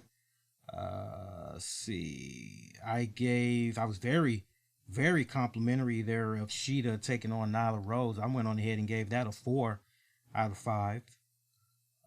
Pretty much. Oh, and I think I also might have given a 4 for MJF and Jungle Boy, if I'm not mistaken. I'm just thinking about that a little bit more. See, do I want to stick to that rating? Let me just think a little bit more, guys. No, I'm gonna say a 3. I'm gonna say a 3.5. I'm gonna say a 3.5.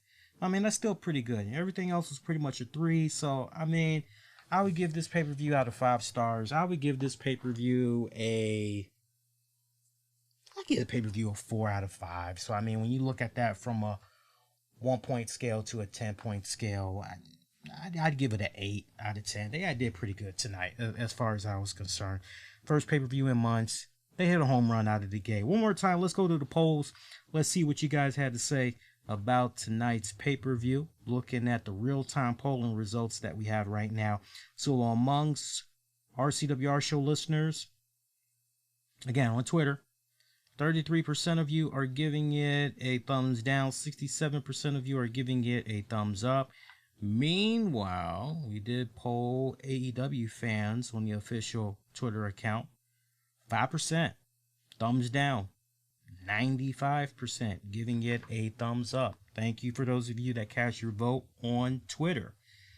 Let's see what's going on with you guys on YouTube. Once again, on the communities tab, go over to youtube.com/the RCWR show. Click on the communities tab. Right now, I am seeing 92% of you are giving the pay-per-view a thumbs up, and 8% are giving it a thumbs down. So keep it coming. Continue on voting. Also continue on with your interactions. especially for those of you that's going to be checking this out on demand and on the downloads. Let me know what you have thought about the pay-per-view when you get a chance to check it out. And hey, if you stayed with me up until this point, thank you so much for staying up late with me and checking out the show. I greatly appreciate it. Please go that extra mile. If you're watching this particularly on YouTube, make sure you hit the like button because it really helps the YouTube algorithm team figure out to that wrestling fan, hey, you're looking for some wrestling content, you're trying to find an AEW Double or Nothing review, well, here you go. Lee actually did a pretty good one. People are enjoying it. Here, check this out. So really, really helps a lot. And if you really, really enjoyed the content, make sure you go that extra mile on top of liking, favoriting, and all that. Subscribe. It's the most important thing. Subscribe. You can get at me on Twitter, Facebook, Instagram. Use the keywords, the RCWR show. And at this point, your next edition of the RCWR show, like I said, I'm going to be burning the midnight oil. There's going to be some content that's going to be dropping on Patreon in just a couple of hours. I'm going to drop another installment of the Undertaker Last Ride. And then after that, I am going to edit last week's show. I'm going to get the pay-per-view recap of this uploaded ASAP, so have no fear. And other than that, I'll be back with you guys Monday night of May the 25th, Memorial Day night. Pretty much once you've had your barbecue and all that, hop on YouTube, Twitch, Mixer, YouTube, Facebook, all the usual platforms. Hop on there. As soon as Raw goes off the air, I will be live with you guys, and we'll get into a lot more, not just WWE related, but we'll definitely get into a lot more. I promise you. So until then, I am wishing all of y'all to be safe. Most importantly, be kind to one another. And please, to those of you that's going to be celebrating the Memorial Day holiday, I hope you enjoy it. I hope you make the best of it. Hope the weather is very kind in your area and it is all fun. And remember, for those of you that maybe are going to bite the bullet during social distancing, and you're going to be spending your Memorial Day weekend and the actual day itself with friends and family for cookouts and all that, try to do your best to somehow maintain social distancing. At least have some hand sanitizer handy. And also have yourself a mask or two ready to go. All right? Much love, guys. I'll catch you next go round. Be safe and be kind to one another. Adios.